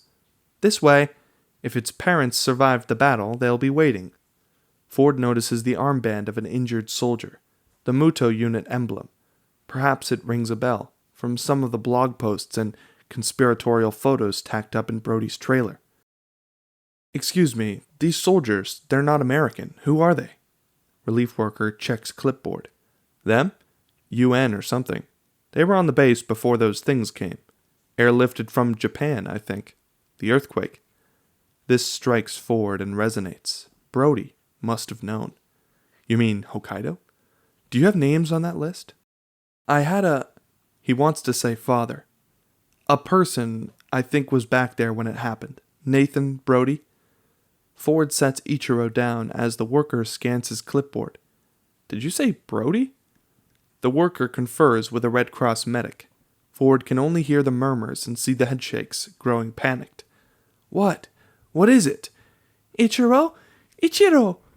Ichiro's parents have seen him from the crowd, rushing up with tears of joy and relief. They snatch him up and carry him away, as Ichiro waves back to Ford, who is now left alone. Please, come with me, sir. In a large medical tent, a vitals monitor beeps above a body on a cot. It is Brody, hooked up to IV drips, only semi-conscious, but alive. Is this your relative? Ford, after a beat, dazed. Yes. Is he going to be okay? He should be, yeah, he's just sedated. He was medevaced from Japan a couple days ago. We tried to contact next of kin, but, well, this happened. Ford just stands there in a fugue, overcome with relief, almost in shock. He reaches out and touches Brody's hand. Elle has passed out on the sofa. There's a knock at the door. Her eyes flutter open. Moments later, Reggie is standing in the doorway and holds out her phone. You gotta be nuts not having your phone at a time like... Then, looks in to see the monster movie on TV. Don't tell me you haven't seen it. He barges past her, rushing in to change the channel. Elle, still wiping sleep. Seen what? I'm sleeping. This. The TV news. Continuous looping footage of the disaster in Hawaii. The aftermath, the carnage. No official statement yet, but experts recording radiation levels at the site are wondering if there's any connection to yesterday's nuclear containment breach in Hokkaido, Japan. Hang on. Wait till you see the pictures of these things. But Elle is already reeling from the news, her mind spinning with impossible connections. Brody? Ford? She remembers the phone in her hand. She sees voice message from Ford. Elle quickly presses send, phone to her ears now, pacing. She listens to the garbled recording. Elle, listen. Reception, lousy. I'm in Hawaii. I found Brody. Back to you. The connection dies. Elle quickly calls him back. It rings. Come on, pick up. There's an answer, but instead, due to a damaged tower, the number you have dialed. What is it, Elle? Off Elle, ashen-faced, the horror of her past repeating. We cut to the decimated Honolulu airport. The fallen carcass of the Hokuto is being winched to huge construction cranes as workmen free its limbs from rubble. One jackhammer slips and smacks a section of the Hokuto's hide, causing an electric spark to arc up and blow the fuse. He drops the jackhammer. "Hey, what the hell?" "Leave it to the demo team." A group of demolitions experts is already busy right nearby, wiring the rubble with explosives. "Fire in the hole!" The Pearl Harbor port, an enormous cargo ship, Maersk Nord, awaits in port. Its captain is in conversation with ADM Stenz and Lieutenant Commander Ham, as they make their way to the Kestrel transport helicopter. "These are detailed coordinates from the containment island. Our crew will get the carcass aboard by nightfall." A nautical chart with coordinates for a tiny island in the middle of the Sea of Blue. No other land is even close by. This doesn't even show up on GPS. A beat. That's the whole point. "Be sure it stays that way." As Stenz and Ham board their transport, lifting off. In the Pacific Ocean, a carrier battle group has been reduced by several ships. Those that remain trek the waters of the North Pacific, following a dark shape moving beneath the water up ahead, 3 rows of jagged dorsal fins and a whip-like tail. Godzilla is swimming east. As UAVs skim just above the surface, like a flock of seabirds dogging an orca, the naval fleet follows at a safe distance. Another superimposed title, USS Harry S. Truman, 500 miles east of Hawaii. The creature has been swimming due east for the last 12 hours.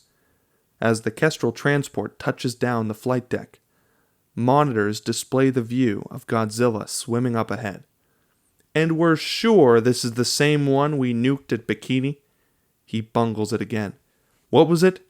Godzilla?" "Gojira." "Yes, Admiral. It matches all the size data in our records." During this, Honda sits apart, with Brody's notebook and effects. He flips past. Photos of Elle in scrubs and Ford in uniform. Their family portrait. Finding the signal data, it's a map showing the incidence of extremely long-wave signals. One cluster in Hokkaido, the second in Nevada. Each signal bears a time and date. Honda studies these. "But I don't get it. I thought the Hokuto would lure it as a host. Instead, got its tail whipped." "The fossil records in Siberia suggest this Muto species usually hunts in pairs. This one was alone, clearly just outmatched." "Thank God for that." Honda has begun to scribble on a pad. Under the header, Muto Signals, he labels 2 columns, Hokkaido, Nevada, and begins to copy the Muto signals, ordering them by date. First one in Hokkaido, next one in Nevada. Then Hokkaido, Nevada, Hokkaido, Nevada. Honda flags down Dr. Stabler, showing him the data. "It's the second set of signals." "Where did you get this?" "That guy at the plant? He was a quack." "No, it's a pattern. Look. The Hokuto signals from Hokkaido, then another from Nevada. The next day. It goes on like that." Dr. Stabler realizes. "Like a call response." Honda nods yes. "A conversation, starting the same week that the Hokuto roused from hibernation." "You think there's a mate?" Honda leaps up urgently. "Mr. Bayer!" But Bayer is busy briefing Stenz across the way. "Just a moment, Mr. Honda." "I need to know where we disposed this second Muto spore." Bayer distracted. "In the desert. Why?" "Where in the desert?" "It was radioactive, Honda. We put it—" A beat as the terrifying realization dawns. "In the same place we store all the nuclear waste." Their eyes lock. An awful gravity sinks in. A caravan of government vehicles speeds along a desert highway, past a faded road sign. "Welcome to Nye County, Nevada, birthplace of the atomic bomb." The desolate sandstone face of the Yucca Mountains rises over the horizon. Razor wire surrounds more signage. "Keep out." A guard booth sits abandoned, cold coffee on a desk. A title appears. Area 25, Nevada National Security Site. As the caravan arrives, a crew of containment personnel in hazmat gear rushes out to find the security guard slumped outside the open hatch to the containment tunnels, clearly trying to escape from something inside. One hazmat crewman checks his pulse, deceased, as the rest track the trails of blood back to a massive steel hatch already half ajar. It groans with a swirl of desert sand. As the hazmat crew steps in, their halide flashlights illuminate dank tunnels up ahead. The sign announces no further access, project closed. Moving deeper through the tunnels, huge storerooms are stacked with Cold War nuclear weapons. One man nearly skids on a slick of yellowish secretion. There's a sharp noise from up ahead. The men stop short. Then their flashlights illuminate the glowing eyes of an animal. It's just a coyote. The coyote has been drinking from a puddle on the ground. It now darts off into the darkness, deeper down the tunnel. The men follow, but as they do, the darkness itself evaporates into a blinding wall of setting sunlight. There's a massive hole blown through the opposite side of the Yucca Mountain. The half-digested remnants of a nuclear warhead lay strewn amid layers of Muto's saliva. Coyotes lap the water pouring from a broken mane. There's an enormous gaping burrow hole, beyond which the deeper basin has been gouged by fissures stretching to the far horizon. There, the city of Las Vegas stands in wait. Back in Hawaii, a Red Cross transport plane is waiting on the tarmac. As medics load in injured soldiers, Brody is wheeled up on a gurney. Ford is pleading with a medic. "Please, my sister's a nurse in San Francisco. That man is he's our dad. I need to stay with him." "Sorry, we're full up with injured right now. You're going to have to hitch a different ride." "Please, he's family." "So is everybody." "Okay, just make sure he goes to San Francisco General." Rear doors shut on the giant plane. Ford is left behind. He sees a platoon of Marines moving to a C-17 transport plane. "Hey, where's the bird headed? I'm active duty. Can I get a ride?" The glare and clatter of Sin City, Las Vegas. Gamblers sit at slot machines, feeding in their salaries, when suddenly, cha-ching, a fruit machine spits coins into a cup. Jackpot! Heads turn, and then unbelievably, another slot machine pays out, and then another, all down the line. Every machine in the casino is paying out. Then, all at once, the lights in the casino dim and flicker.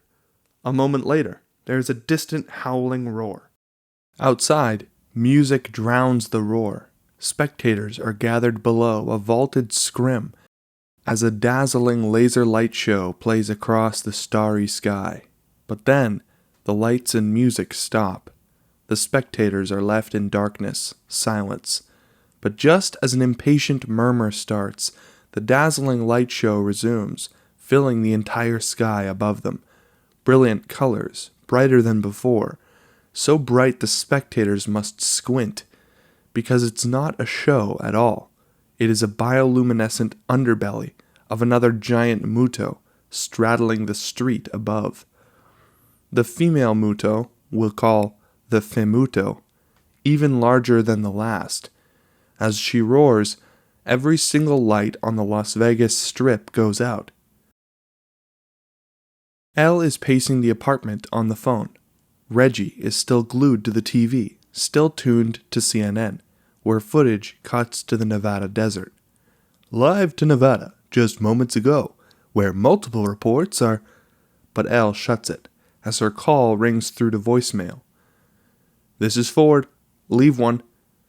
Elle, exasperated, tosses down the phone. "Hey, it's just the tower down. He'll be okay, babe." "He wouldn't have gone if not for me. I pushed him into it. It's my fault. After everything, he's..." But just then, right out the window on the street behind her, 4 cars smashed together in the intersection. Elle and Reggie sprint down the sidewalk as the 4 cars spin to a stop in a shower of broken glass. The drivers stagger to their feet, a few cuts and bruises, but intact. "What are you, nuts? You had a red!" "So did you! The light went out!" Indeed, every traffic lantern in the area is blinking red. Elle rushes up. "Is everyone okay?" But the drivers are suddenly distracted by something up above. A military Humvee slowly parachuting from the sky. Thunk!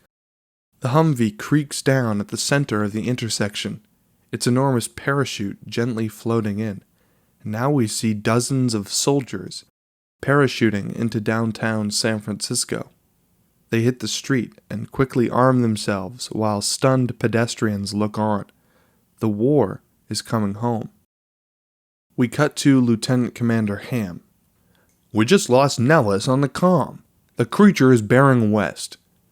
Screens show footage of the Femuto at Nellis Air Force Base outside Vegas, as choppers and fighter jets unleash a hellstorm of ammunition, but nothing seems to faze the thing. It obliterates a tank. ADM Stenz can take no more, stands up and turns away. We cut to the USS Harry S. Truman, 900 miles west of California. "Please someone explain this to me. If we knew this thing could feed on radiation, why the hell did we bury it in a nuclear waste dump?" "With all due respect, sir, we believe that spore was dead." "Dormant. It's not the same." "Obviously not." A beat and collects himself.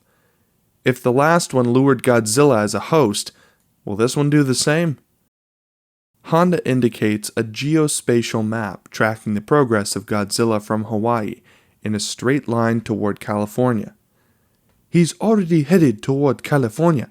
I'm guessing he heard her call." "Hang on, her call?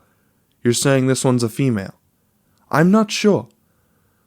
Pulls up an image of Siberian carcasses in the ice, the adult male and female Muto.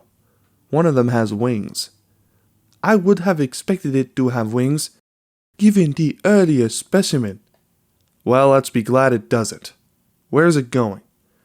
Bayer brings up a geospatial map, tracking the progress of the Femuto, following a zigzag pattern west.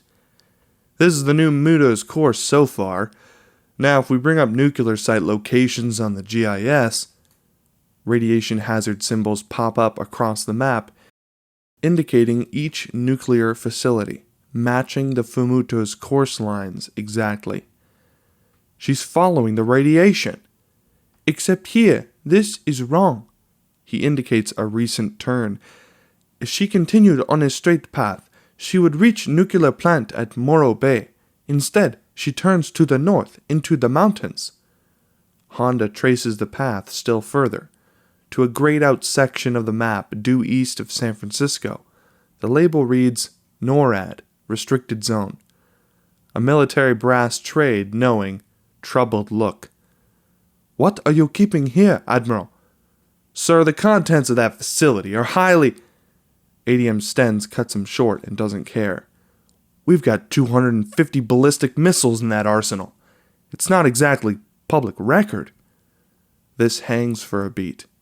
"Well, it is to her." "Get those missiles out of there, and get techs working to shield the electronics against these things." The C-17 has landed. Marines deplane. As Ford checks his cell phone from a call from L, no service. Approaching a sergeant, named Waltz, waiting by a Chinook transport chopper. 29 Palms Marine Base, California, comes up on a title. "Corporal Maddox, sir, I'm looking for a transport up to San Fran." But Sergeant Waltz is busy on his radio, receiving orders. "Yes, sir. Platoon of reserves just got here." He grabs Ford. "You got camis in that bag, Marine? Get in the chopper." "Sir, I'm not deployed. I'm just heading home." "If we don't do this job, soldier, you may not have a home to head back to." A beat. Ford glances back at the cell phone in his hand and then shoves it back in his pocket and snaps to attention. "Yes, sir." Air raid sirens start to sound. as Sergeant Waltz moves off to corral the rest of the platoon. They have a mission. The MGM Grand Hotel has a gilded marble suite. Relaxing music plays from inlaid speakers. It's the picture of serenity and peace, until a whole brigade of firemen steps past us, gazing out in dumbstruck awe at the blown-out wall of the hotel suite, as the Chinook transport whisks past the gaping void. A deep chasm cuts across the entire Vegas Strip, where the Famuto must have burrowed beneath the earth. Crowds of tourists gather far below as rescue crews attempt to help. New York has been demolished, its Empire State Building crunched to sticks, Statue of Liberty disembodied. The facade of faux America has been laid ruin. The battle has come and gone, citizens evacuated. There's a low din of artillery shelling in the distance. The Chinook transport helicopter touches down. Ford climbs out in uniform with a platoon of reinforcements. Troop carrier trucks have just rumbled to a stop, carrying hundreds of blank-eyed soldiers just back from the front. The shell-shocked soldiers stagger out in silence, heading for a chopper. Ford and the reinforcements are here to take their place. Some hesitate, but there's no time to waste. Sergeant Waltz hollers above the rotor roar. "All right, double time. Hop in and grab some spares." Sergeant Waltz holds out a full bag of electrical fuses. Ford takes one, then hands the bag to another Marine. This is Trey, 19. "What are they?" "Fuses." Ford and Trey move past the dead-eyed veteran, unnerved, climbing into the bed of the waiting transport truck. "Hey, how come those guys get the choppers?" "No air cover where you're going. Big thing sends off some kind of shock wave when it howls. Fries all the electrics. No biggie in a truck. Big problems in a chopper." The sergeant gestures out upon a desert landscape dotted with crashed military aircraft. Smoke pillars billow to the sky. We linger on Ford, Trey, and all the others as the truck pulls off. It's almost nightfall now as the transport trucks pull up alongside a commercial railroad platform. "All right, Marines, look alert. Rifles up. In formation. Go." The troops pile out into a world of low-hanging smoke from a nearby forest fire. The sound of shelling is louder here. Sergeant signals caution as the platoon converges on the platform. Barely anything is visible around the nearest bend. Ford and the other troops form a hard line, taking aim into the haze. There's a groan of rumbling from the shrouded distance. Ford clenches his rifle tightly, sweat beads forming on his brow. Not a soul stirs. As the groan becomes a howl and a long train winds around the bend, headed into station. It's transporting dozens of enormous ICBM missiles. This is what the platoon has come to protect. "Let's go! Let's go!" Ford and the other soldiers climb aboard the flatbeds as the train chugs back off into the smoke-filled dusk. We cut to the thick of an ungodly traffic jam, a rural highway packed with cars and trucks of evacuating citizens. A family station wagon is piled up with clothing and belongings. Horns blare outside as mother and father bicker in the front seat. I'm trying, no one's moved an inch." Their young daughter clutches a teddy bear in the back, the first to hear a chime of railroad warning bells. Then, the railroad crossing gate arm lands directly on their windshield. Their car is on the tracks. As the ICBM freight train rounds a nearby bend, bearing in. The father slams the gas, but his tires spin in mud, as other passengers abandon their cars entirely. Ding, ding, ding, ding, ding. The train is closing in, but just as it does, the tires grab and the car bucks forward, clearing the inbound train by inches as it screams past the level crossing, smashing through the other cars abandoned on the tracks.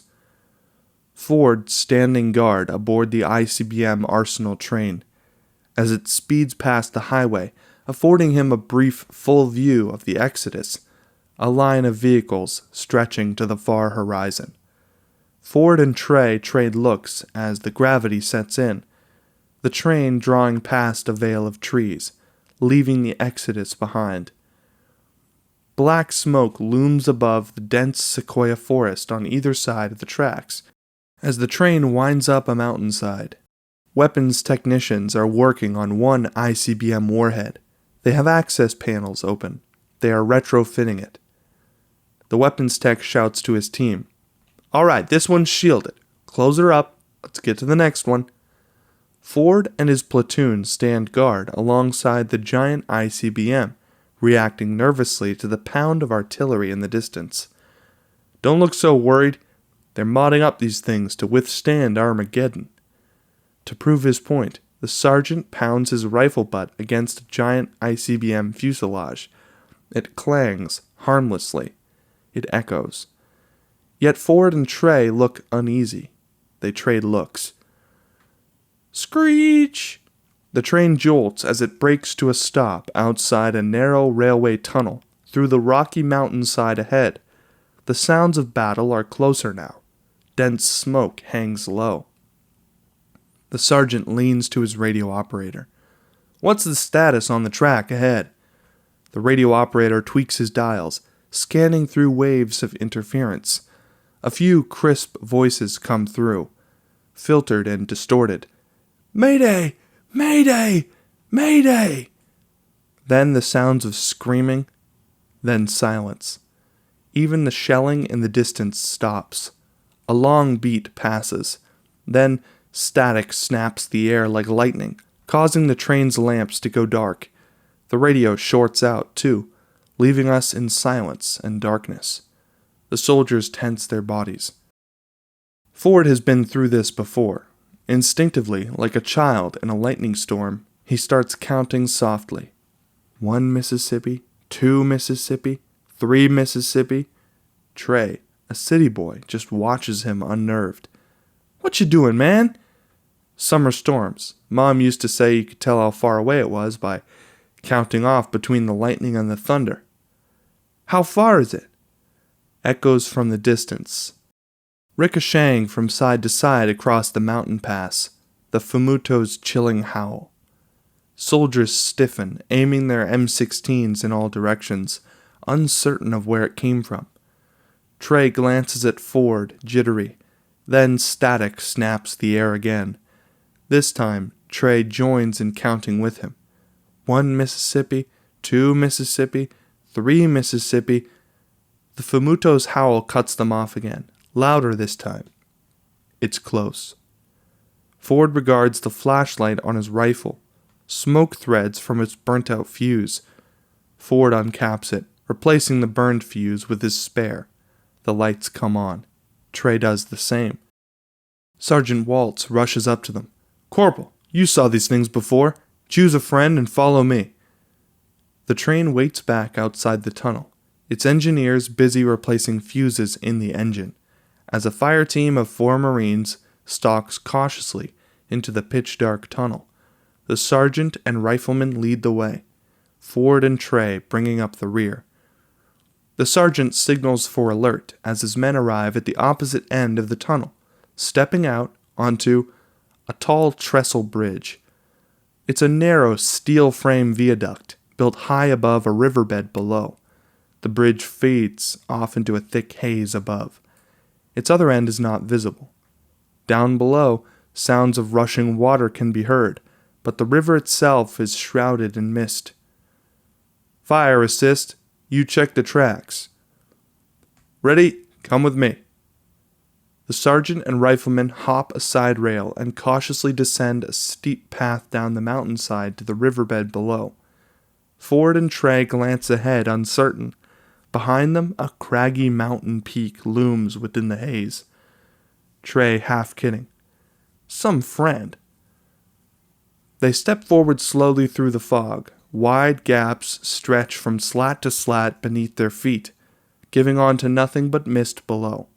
A broken slat causes Ford to stumble slightly. His flashlight clatters off and spins down into darkness. Huge sequoia trees stand rooted firmly in the riverbanks. As the sergeant and his riflemen move cautiously between them, Ford's flashlight smacks the riverbed, causing the rifleman to flinch. But the sergeant does not react. He notices something else. Upriver, a bright light flickers through the mist. It's moving, coming toward them. Both men take aim. As the light comes closer and looms brighter, it bursts from the mist. It's a flaming Abrams tank, floats past them in the raging current, borne away downstream. The sergeant and rifleman dive aside, looking on in shock, as more flaming military wreckage drift right by. Ford and Trey have come to a stop on the bridge. Hearing the commotion down below, Ford whistles once, then waits a beat. Then, a reply whistle comes from below. Ford nods to Trey. All clear. They continue on through the thickening haze, each step a test of nerves, uncertain what may lie ahead. Until at last, the opposite mountain ridge comes into view. The bridge is still intact. Ford and Trey exhale relief. Into the radio. All clear. Repeat, all clear. They do not yet turn back to notice through the fog, as the craggy mountain peak behind them shifts in place as if alive. The control panel lights up in the locomotive, as the engineer replaces a final fuse. Trey's all clear filters in over the radio. That's an all clear. Remember, this thing senses electricity. Build up some steam, then coast the bridge with the engines off. Lights out. The massive diesel engines churn to life. Marines astride the ICBM missiles pass the order verbally. Lights out! Lights out! Flashlights and radios are switched off. The train chugs forward, picking up a head of steam as it enters the tunnel. Then the engines cut. The train coasts through the tunnel in total darkness, just the sparks of wheels on tracks. Soldiers tense as the train slowly glides on toward the fog ahead. The sergeant and rifleman look up as the bridge begins to tremble with the train's approach. Then suddenly, the sergeant pauses. Something just moved inside the nearest stand of trees. The two men duck for cover behind a huge sequoia, but then the entire tree uproots itself from the ground. Looking up, we realize it's no tree at all. It was the Famuto's giant leg. Hudson, take cover! A giant beast above them trundles through the river toward the trestle bridge. Ford and Trey freeze stock still, laying on their backs in perfect silence. As the Famuto dips in right below them, her sensors glow with luminescence as she sniffs the air, sensing their electric currents. Trey's flashlight flickers. Terrified, he grips his rifle tighter, preparing to roll over for a shot, but Ford reaches out and stops him with a hand, and then shuts the light, putting a finger to his lips to signal silence, and to stay cool. After a moment, the Famuto seems to lose their scent. She backs her head out from under the bridge. Instead, she rises taller on her giant legs, and steps right over the bridge itself, straddling it. One huge luminescent spore hangs just above Ford's head. Then, the Famuto starts to move off. But the bridge begins to rattle louder. The train is coming from the tunnel. The Famuto pivots quickly, sensing it. Marines clutch their M16s as the train emerges from the tunnel into a peaceful world of mist. They all look forward, failing to notice the giant silhouette gliding in above them. Ford and Trey take off running toward the fog bank. Stop the train! Look out! But a huge roar drowns their shouts, followed by the pop and flash of gunfire within the fog. All hell has broken loose. Then, suddenly, the runaway train comes charging toward them, flames pluming from its burning engine, as the huge Famuto ravages the railcar from above, snatching up the ICBM missiles, like so many giant pickup sticks. Ford and Trey take off running from the train, but Trey's boot catches in a gap between the slats, just as a giant limb swipes through, obliterating the section where he stood. With nowhere to go and the train barreling in, Ford leaps off the bridge and plunges into the churning river down below, as an entire rail car stacked with ICBMs crashes down behind him. Ford can only glimpse the carnage before the current drags him under. The last sound he hears is the Femuto's hellish howl. We smash cut to the USS Harry S. Truman, and its battle group trail behind Godzilla, still swimming due east across the North Pacific, as Chopper's spotlights illuminate his jagged dorsal ranges.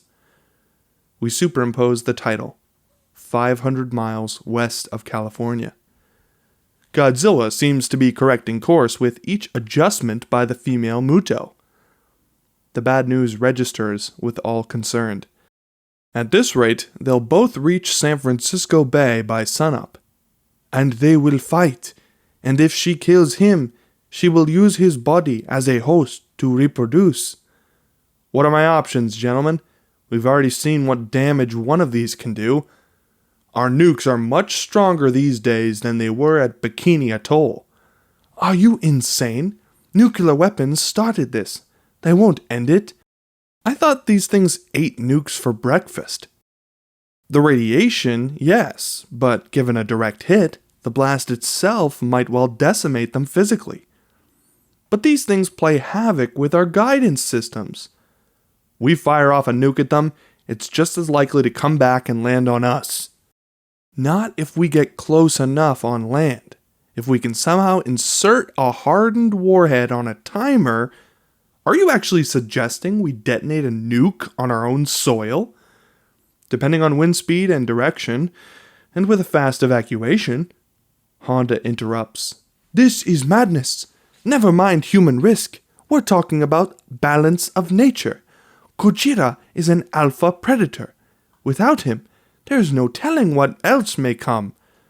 So you're suggesting what? We just sit back and hope he wins? And suppose he does, then what? We cheer and wait for him to swim away? What if he doesn't? We made this mess by tampering with nature. It needs to right itself. Lieutenant Commander Ham looks up from the comm.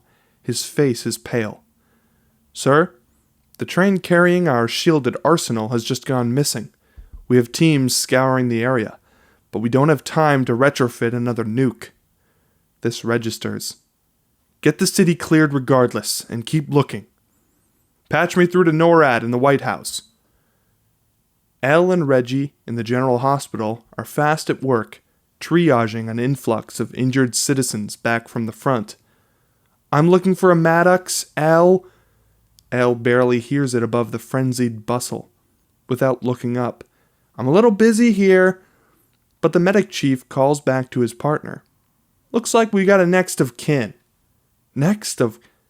Elle turns pale and looks up as the military medics wheel in a body on a gurney. She rushes up. Ford? Just got back here from Hawaii. He woke up on the medevac. Now we see it isn't Ford. It's Brody, smiling weakly, but swelled with joy to see her. Brody, I was so worried. As she embraces him. It was Ford. He found me there. A look of concern. I haven't been able to reach him. Where is he now? I don't know. An emergency alert sounds on the PA system. A platoon of armed National Guards has just arrived, attempting to evacuate the hospital, as Elle emerges. An ER doctor speaks up. What's this about? I have patients. We have orders, ma'am. The city is being evacuated. Critical patients will be medevaced. Everyone else, including staff, is being moved down into subway tunnels. The guard sergeant corrals Elle by the elbow and she tugs away. My father's in there. I'm not leaving him. Sorry, ma'am. Ambulance drivers and paramedics only. Reggie gives Elle a look and then steps in, thinking fast. Let her go. She's my paramedic. We'll drive a rig. A beat. A lie. But what do they know? All right, then hurry up. You need to get the patient out of here. We cut to a craggy island several miles off the shore of San Francisco. Signs warn shark-infested waters. But then, the dorsal fins of several great white sharks part aside in haste. As Godzilla swims past, tailed by the carrier of Battle Group and a squadron of A-10 Warthog jets. The fog of San Francisco Bay looms up ahead on the horizon. We superimpose Farallon Islands, 27 miles from San Francisco. All across the fog-bound city, National Guard troops escort civilians down stairwells into BART subway tunnels. This is not a test. A mandatory evacuation has been issued by the Federal Emergency Management Agency for the San Francisco Bay Area. The Guard piles sandbags, dispensing lead-lined blankets. The BART was built back during the Cold War, so the tunnels were designed to withstand a blast. Live news footage covers the San Francisco evacuation on TV. And the fallout? Radial diagrams map radioactive fallout projections over San Francisco Bay, with the hypocenter on Alcatraz Island. Presuming we insert the weapon at the center of the bay, the radiation should drift out to sea. Should? Please, Admiral. It would be a terrible mistake. I don't know what other chance we have, Doctor. And right now, we don't even have a nuke to blow. A helicopter spotlight scans the muddy river delta, strewn with military hardware and trestle parts like Lincoln logs. A body of a man lays lifeless, half buried and caked in mud, and then his eyes blink. Ford has washed up on shore. He squints at the helicopter spotlight above him. Opening his mouth to speak, nothing comes except a raspy, sandy whisper. Help! Before the word is out, the spotlight has passed him by, illuminating an ICBM missile lodged in the muddy delta bank. A Chinook transport helicopter lands, and a recovery crew sprints out. Boots splash right past Ford as they rush the ICBM. This is what they came for. We got a live one! Ford slowly staggers to his feet to get their attention, but just then he freezes and notices a family station wagon buried upside down in the muck, a teddy bear inside it. The family from the railroad crossing. Moments later, the recovery crew has secured the ICBM inside the chopper. Ford's ghostly form steps up, caked in mud. They see him. Quick, get a medic! Honda slams the door in visible frustration. Brody's notebook and effects are open on the desk, along with files from Hokkaido. He regards it all, a beat, then goes to work. Rifling past Brody's photos of the family, Ford in uniform, Elle in scrubs, all of them as they once were, with Linda. Honda studies Brody's datasets, comparing them to his own. Then, archive photos of the Muto cocoon, the Siberian carcass, the fallen corpse of the Hokmuto in Hawaii. This last one captures his attention. Something here is not quite right. We cut to a shipboard navigation system. It flickers strangely. What the hell? The navigator taps the screen, then the flickering stops. He glances at his coordinates chart. The containment island. Problem? The navigator shrugs. Guess not. The title tells us Maersk Nord Pacific Ocean, 4852 South, 123 West. It is the same large cargo ship that left Hawaii. The huge charred corpse of the Hokmuto has been tied and battened to the deck of the gigantic freighter. Tarpaulins flap in the cold night wind, revealing glimpses of the carcass. A sailor in a peacoat stands the watch, swigging a belt of fortifying whiskey. He does not notice as a large chunk of the creature's outer skin sloughs overboard into the water. Pieces of the outer shell are hardening and shedding off. The flesh beneath it grows faintly with bioluminescence. Our crew just found an ICBM, sir. Back on the USS Harry S. Truman. All conversation stops. ADM Stenz can feel his heart sink. The techs believe the shielding's still intact. It seems to be the only one the female didn't get. This is good news. And yet, give me a status on the evac. I need to know that the city is clear of every civilian when we insert that nuke. Monitor footage. Godzilla swims on, disappearing into the early morning fog outside the Golden Gate of San Francisco Bay. The Golden Gate Bridge is hopelessly snarled with evacuating vehicles. Drivers blast their horns, jostling futilely for inches, as a Coast Guard helicopter hovers in above. Please leave your vehicles and clear the bridge immediately. National Guards drag drivers from their vehicles. The civilians struggle, kicking and shouting, until suddenly, an awful screeching echoes from the fog bank out to sea. Then, a giant flock of seagulls flies screeching from the fog, smacking into windshields, but they just keep flying, desperate to escape. We then hear the reason why. The rumbling thunder of footsteps underwater. Boom! Boom! Air-ground missiles scream past overhead, vanishing within the fog bank. Then, after a beat, the missiles explode in a fireball within the fog bank that briefly silhouettes Godzilla as he roars, escorted by a swarm of A-10 Warthog, already peppering his hide with barrages of artillery, but the onslaught barely slows his stride as Godzilla surfaces in the direction of the Golden Gate itself. Drivers stare captivated for a beat too long. The bay is not deep enough to accommodate the standing giant. As Godzilla rises higher above the water, chest, arms, torso, terrified drivers desert their cars, stampeding left and right, until Godzilla tears through the bridge mid-span. Thousands of abandoned cars spill into the bay, along with giant segments of the roadway. Then, the massive cables supporting the rest of the bridge span snap in turn, pulling down the huge steel towers in a catastrophic domino effect, as Godzilla wades on unimpeded into San Francisco Bay. The bay is shrouded in a drizzling morning fog, little visibility in it.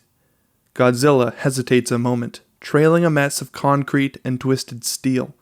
He senses something, and then a huge shell sails up, whistling from the foggy bay. Bam! The shell impacts Godzilla with a powerful concussion. Now we see, emerging from the fog bank all around him, the entire bay is ringed with U.S. Navy warships. They open fire all at once, sending up a salvo of powerful artillery. Godzilla howls in anger as small explosions pock his chest. His progress is halted. Godzilla pivots for an angle of escape, but two guided missile cruisers now block the path behind him. A full volley of Tomahawk missiles explode from the topside launch tubes, arcing up and racing toward him. Godzilla has just enough time to roar before the missiles connect and explode in an enormous conflagration. Then another hellish roar, as Godzilla emerges from the inferno, battle-scarred and angry, but very much alive. Nowhere else to go, Godzilla lumbers into the fog-bound shore of Alcatraz, trapped, as gunfire keeps raining in. Inside the San Francisco General Hospital, a series of medevac choppers are taking off, as ambulances below are being loaded up with patients from the hospital. Brody sits half upright in his gurney, as Reggie drives up in an ambulance and quickly gets out of the cab to help. Looking out upon the foggy bay, Godzilla's silhouette enshrouded in the smoke and mist, he roars mightily. "Are you sure I'm still unconscious?" Elle in utter disbelief. "I'm not sure I am." She wheels him into the ambulance and Reggie shuts the door. The ICBM missile has been strapped down inside the transport cabin of a Chinook transport helicopter. Ford sits beside it, caked in mud, staring at the fresh-faced soldiers here to guard it. We recognize the same pimply recruit we met at Ford's reserve office, no more than a week in uniform. Both men stare in silence. No words could possibly suffice. This is what it's come to. As Ford's transport chopper spins down on the flight deck, experts swarm the ICBM, preparing it for quick deployment. Ford is left alone and ignored. The city of San Francisco looms through the fog on the horizon, distant sounds of shelling. Several medevac choppers have landed nearby the USS Harry S. Truman. Paramedics unloading evacuated civilian hospital patients on stretchers. Are all these people from the city hospitals?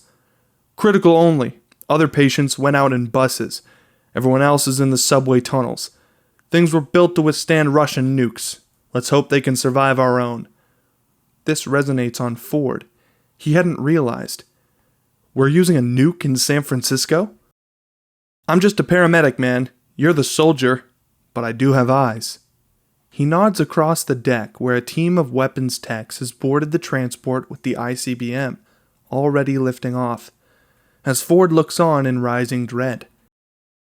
The recovered ICBM is lowered in by winches from the Chinook chopper onto the deck of an amphibious transport vessel. Easy, easy! Hundreds of sailors and Marines look on from other warships, as artillery continues to hail down on Godzilla in the bay. The nuke is on a hardened timer. ADM Stenz paces in anticipation. Once set, our fleet will have 45 minutes to make its way out of the bay. With the hypocenter on Alcatraz, the civilians in the tunnels should be spared. A beat, he turns back solemnly. You realize what we're doing here? I'm trying not to, sir. The ICBM transport converges in toward Alcatraz, surrounded by dozens of troop carrier landing craft. Up ahead from this POV, Godzilla is mostly shrouded from view by fog and smoke. Aboard the ICBM transport, weapon techs busy about the missile on the deck. Its cone tip has been opened on a massive hinge, giving access to the trunk-sized warhead within.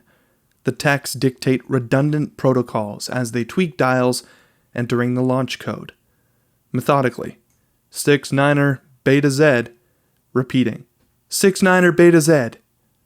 Honda is still poring over datasheets and close-up photos of the Hokuto's corpse, using a felt-tipped pen to circle 4 strange features on its hind legs. He compares this to an image of the adult Muto carcass from Siberia, the one with 4 wings in place of its hind legs. His eyes widen. As Bayer and the other brass follow the events in the bay on various monitors with live feeds, Honda bursts in abruptly. We need to reach the ship that was transporting the Hokuto. Heads turn. Honda brandishes his photo of the Hokuto. The outer shell began to shed too quickly. This is far more radical than normal decomposition. It must be a chrysalis. What makes you think a chrysalis? Like a pupal stage in lava insects, the carcass in Hawaii was a stage of metamorphosis, a cocoon. So you're saying the male Muto's still alive? Yes, and now it's fully grown. Lieutenant Commander Ham looks up from an analyst's station. The Hokuto's freighter just turned up in Barrow, Alaska. Without him. The giant cargo ship, Maersk Nord, has run aground on a rocky Alaskan beach. Onlookers crowd around, but the Hokuto's carcass is nothing but an empty shell. Get me an ICBM transport, now! The ICBM transport glides up onto Alcatraz Island's shoals, accompanied on both sides by landing crafts of armed Marines. The weapons techs are almost finished with their task. Prepare to engage! Prepare to engage! They stop, their eyes meet. No turning back from here. They turn their keys in unison. A digital timer starts. 45, 44:59, 44:58. All right, get this cone locked on and take this eagle in. We have T-minus 45 to clear the bay. The techs quickly refasten the missile cone, locking the warhead deep within its giant rocket casing, none noticing the intership communication system, which sputters static. Flashlights flicker as Marines trek deeper inland from their landing craft on Alcatraz. The shelling has stopped. Godzilla has gone silent. his giant form completely shrouded in the haze, from the perspective of those on the ground looking up. "We've lost visual. Stay tight." As they proceed, a dark form takes shape inland. Through the fog, the Marines clutch their rifles, taking aim. Then the dark shape resolves into dozens of smaller shapes. It's another Marine platoon converging from the opposite side. Confused, they lower their weapons, as a dense mist parts to reveal the rubble of the former prison, but no Godzilla. The creature has escaped back into the bay. What the? Suddenly, there's a snap of static through the air. The rifle barrel lights go out, and a moment later, both levels and all 10 lanes of the Oakland Bay Bridge have closed to outside traffic. Armored Humvees escort a long motorcade of evacuation ambulances, crawling east like ants across a log. Then all at once, their engines jolt to a stop on the bridge. The engine dies on Elle and Brody's ambulance. The dome lights blink out. The ambulance has stalled in the middle of the bridge. For a moment, there is silence. Raindrops pattering the rear bay windows. Look! The entire electrified skyline of San Francisco blacks out. Just then, finally, a Muto's distant howl echoes in. The video feeds from San Francisco sputter out in the TACOP center of the USS Harry S. Truman. "Flagship, come in! Come in!" Interference whines on every channel. They've lost their fleet. "It's the Muto." "Already? I thought we had more time." Bayer looks at the GIS map, confused. "We should. Our seismic stations are reporting activity on the Calaveras fault line, east of Oakland. The female isn't here yet." "Well, something is." Lieutenant Ham gets word nearby. "We're picking up a radar anomaly by Bolinas Bay. Tell our subs to form a hard line." Honda, but that's the thing. "It won't be in the water." All along the bridge, paramedics are out on foot, replacing blown-out fuses. Reggie works the engine on their rig, calling back to Elle. "All right, hit it." Elle is studying the pedals in consternation. The ambulance is a stick shift that she never learned. "Which one's the clutch again?" Brody from behind her. "Left pedal." "On the left." Ambulance by ambulance, the convoy is coming back to life behind them, while theirs remains stalled in its lane. Elle finds the leftmost pedal. "Okay, try again." Just then, whoosh, a squadron of F-18 Super Hornet jets comes screaming past the bridge above. Heads turn in awe. The squadron flies in tight formation through dense clouds. "Cag, my nose is cold. Repeat, lost radar." As a shadow falls across the sky above them. I don't think you'll need it." The gargantuan underside of an enormous flying creature. The Hokmuto, flying through the air on 4 gigantic wings, where its hind legs were attached. It is the adult male Muto. As the jets rise up from below like mid-air escorts, the Hokmuto's body starts to charge with bioluminescent glow, the sky around it swirling with a green auroral light. "Right wing, prepare to engage." Just then, the controls in the cockpit flicker. Vroom! Elle's ignition catches, and the ignition roars to life. "That's it! You got it!" Outside, on the bridge ahead, Reggie gives a thumbs up and shuts the hood, winding up his jumper cables to return them to another ambulance ahead. "Just a second, keep it running." But Brody sits up in his cot, seeing something. "Elle?"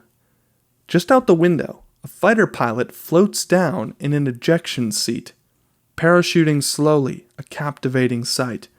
Elle turns to look. Before there is time to process, the Hokmuto flies out from the clouds across the bay. "Oh my!" Reggie drops his jumper cords agape, and just then, God! A fighter jet slams down into the bridge beside him, obliterating Reggie and the other ambulances where he stood. Elle screams as the fireball plumes toward her windshield. "Reg!" The entire fighter squadron is raining from the skies. Marines dive aside on Alcatraz Island as the jets meet ground, shelling the island in a bone-rattling succession of fireballs. A jet hits a flight tower, launching a spray of flaming wreckage into the fuselage of the ICBM on the deck. Weapon techs scramble to protect the fragile missile cone, but just then, a shadow looms across them from above. They look up just in time to see the Hokmuto plummeting downward with its jaws agape, like a dive-bombing predator. He plunges right down through the vessel, vanishing with it underneath the waters of the bay. A long beat passes. The bay is left in silence. Then the Hokmuto explodes up from the bay like a bird with its prey, clenching the giant ICBM missile in its jaws. It emits a piercing, howling call. It soars back into the sky. The engine grinds as Elle struggles to get the ambulance into gear. She's still in shock, with tears streaming, just trying to focus. The vehicles behind her honk and jostle in a panic, but her ambulance just revs its engine stuck in its lane. Up ahead, the wrecked jet burns across the lane divide not 20 yards ahead. Flames lick the intact missiles on its broken wing. Come on, damn it, Ford! The gears connect. Go! But the rig lurches backward. She's put it in reverse. Elle quickly slams the brakes, but now the traffic behind her has just enough to squeeze right past, ramming her ambulance aside as they swerve around onto the bridge ahead. Wait! Help! But just then, the intact missile on the fighter jet ignites. Boom! The explosion swallows up the fleeing vehicles ahead, causing a huge section of the bridge to pancake backward. Elle is already in reverse. She floors it, chased by the collapsing roadway back towards San Francisco.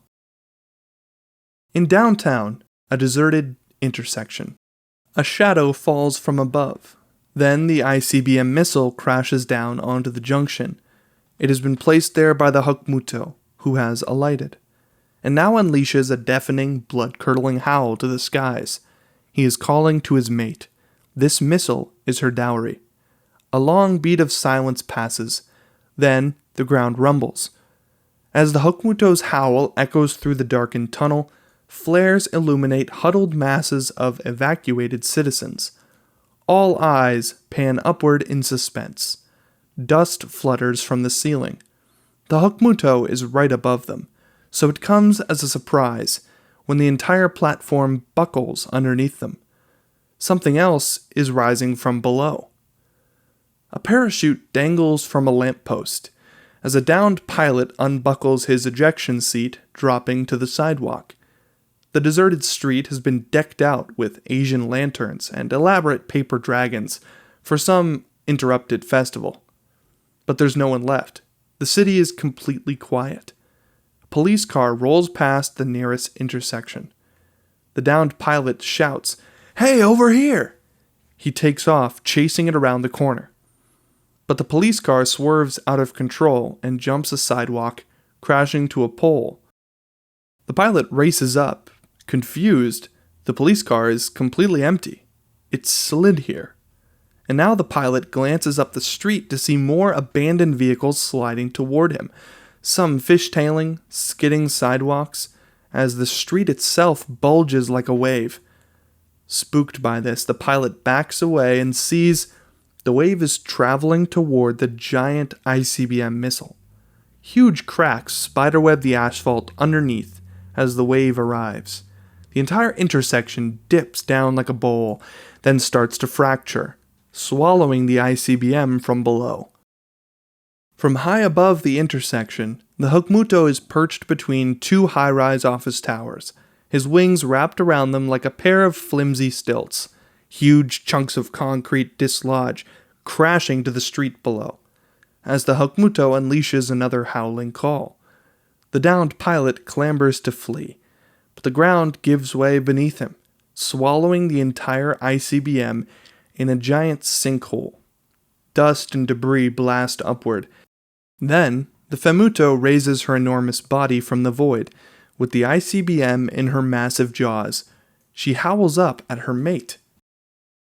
Medics assist a mass of newly arrived hospital evacuees on the USS Harry S. Truman flight deck, as Ford presses through searching desperately for Elle. Excuse me! Excuse me! The ER doctor is too busy to look up. He's tending to a patient. Are you from San Francisco, General? I'm looking for my sister. She's a nursing student there. Elle Maddox. Yeah, she wasn't on the medevac. She and Reggie took her dad out on a bus. Her dad? Brody? Did they get out? I don't know. My guess is if she made it off the bridge, she's... Ford, in utter horror of this sinking in, and just then, air raid sirens blare. Soldiers sprint across the deck. All soldiers, please report. Repeat. The soaring hangar bay is crammed with troops of every branch and stripe. ADM Stens is midway through his briefing. Next to him, Honda projects images of the giant oval Muto spores. Gravely shaken. As some of you may know, a plan to detonate a warhead in San Francisco Bay has gone snafu. The missile's now located in downtown San Francisco. We need a weapons crew down on the ground stat to pull the plug. That crew needs backup. As Ford jostles in along with several others at the rear, murmurs and reactions periodically ripple through the crowd. A projected satellite feed shows the rubble of Chinatown, where a superimposed denotes the ICBM's location. Ford whispers, "What's happening?" "Flying thing dragged the nuke to shore. It goes off, so does the entire city. They're halo jumping in a bunch of techs to disarm it. They need boots for cover." Ford pushes closer to the front. "Truth is, for most of you, this could be a one-way ticket. Some of you have families. Not a soul here will look askance if any of you men decide to walk away right now, but make no mistake, your courage has never been more needed than it is today." Not a soul in the hangar moves an inch. Ford for Ellen Brody. "Where do I sign up, sir?" Then, following Ford, other troops step forward too. Up ahead, Honda observes Ford with a look of recognition. A V-22 Osprey tilt rotor is being readied for its takeoff. Navy chiefs collect a single dog tag from each volunteer, just in case, as Ford deposits his in the growing pile. "Mr. Brody!" Ford turns. Honda hustles across the deck, holding out the photos from Brody's things, one of Ford in uniform, the other from Hokkaido, of the entire family as it once was. Ford sees it stunned. "Where did you get this?" "He had it in Japan. I believe he came to warn us. I am sorry we did not listen." As the Navy chief corrals the final troop into the Osprey, "Hurry up, let's go." Ford takes the photo. "Thank you." Honda nods with deep wells of regret and compassion. Looking on as Ford boards the plane, Honda calls back to him. "Soldier!" Ford turns. "Your father would be proud of you." Ford nods back from the plane as its rear hatch slams shut. They've left the ambulance behind. Elle is hurrying a weak-kneed Brody up the ramp to the entrance of the BART station. "Elle, I'm sorry about your friend." But she's on a mission, moving fast to keep the pain at bay. Elle cuts him off. "We have to keep going." They reach the doors to find them barricaded shut. She tries it hopelessly. "No, no!" "We can head inland. Some of the old buildings may have shelters." Just then something growls from behind. Elle and Brody turn back to see a whole pack of runaway domestic dogs, all of them growling in the direction of the bay. Before the fear can even set, something much worse rises up behind them, soaring high above the Transamerica Tower. The winged Hukmuto calls out to the bay with an ear-splitting challenge howl, causing the pack of dogs to skitter off in terror. Uh-oh. Then, a bass roar rumbles back from deep within the water. The bay itself begins to bulge, and Elle grabs Brody by the arm. "Let's go! Let's go!" And a living waterfall explodes up behind them as Godzilla rises from the bay, responding to the Hokmuto's challenge with a deafening, unholy roar. Godzilla has come to make his final stand. Elle and Brody run full tilt across the Embarcadero as the concussive impact of Godzilla's footfalls send Brody stumbling headlong.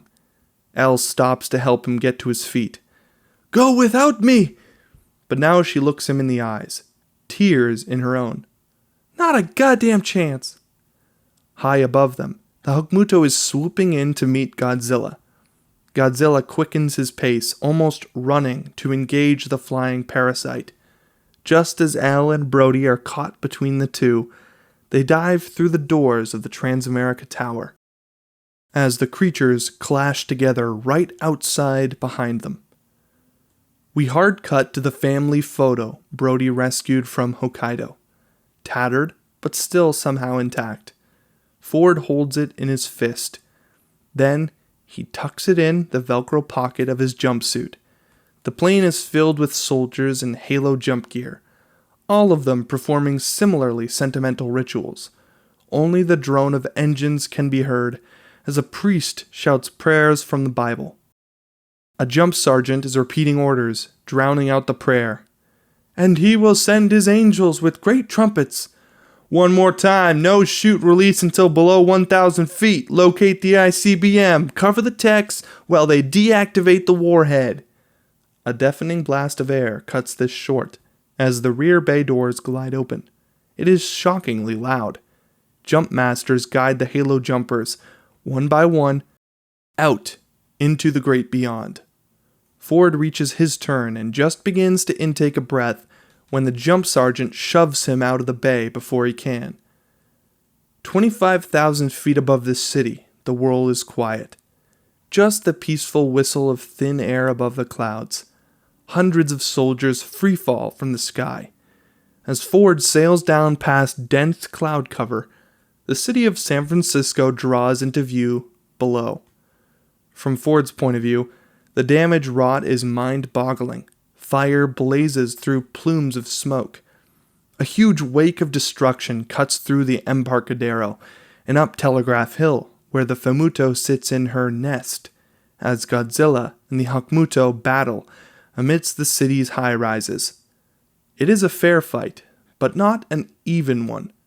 Godzilla is far stronger, pestered by the flying parasite yet hardly phased. As the Hokmuto dive bombs for Godzilla, Godzilla lashes out with an agile tail whirl, smacking his opponent from the sky. The Hokmuto tumbles down Broadway in a swath of devastation. Meanwhile, parachuting in above them, dozens of soldiers have pulled their chutes too soon and are drifting down right on top of the fighting monsters. Some are smacked aside or sliced in half by flying talons. As Ford looks on in horror, 10,000 feet above the city, Stenz has stepped out to find Honda standing at the rail, gazing out upon the smoke-filled skies of San Francisco. The monster battle is only vaguely visible through haze. Honda holds his old brass pocket watch, a rail conductor's timepiece, its glass face cracked. His fingers work it automatically, winding and winding it in endless turns. But the hands have long since stopped. They tell a time 8:15. It was my father's. Stenz knows the time. 8:15 in the morning. That was the time of the Hiroshima blast. Honda continues gazing out, remembering. It was noon when he came to, lying on his back under the summer sun. Bodies everywhere he looked, scattered across what used to be the schoolyard. Blue fires were flying in the air, phosphorus from all the burning bones. He said it was the only color in the world anymore. Everything else was black, black and burned and filled with unimaginable death. He shut his eyes, wishing it was a dream. When he woke again, it was night. At first he thought a snow had fallen. Everything had been black, but it was white now. and moving. And then he felt them, all up and down his legs, the burnt flesh. There were maggots, millions everywhere, covering the city like a winter snow. He told me in that moment he knew it was nature, life, rising back from death, 150,000 men and children and women. He looks to Stenz. That day we burned the world, and that night nature took it back. Ford touches down with a not too graceful stutter step at the center of the rubble-strewn financial district. He quickly ditches his parachute and hustles round a corner to find a dozen soldiers already assembled with 4 weapons techs. The jump sergeant signals fast to follow him. No. This way, this way! They move off briskly as Ford readies his rifle on the run. The site of the sinkhole is now a crater piled with debris. The Femuto is burrowed in her nest.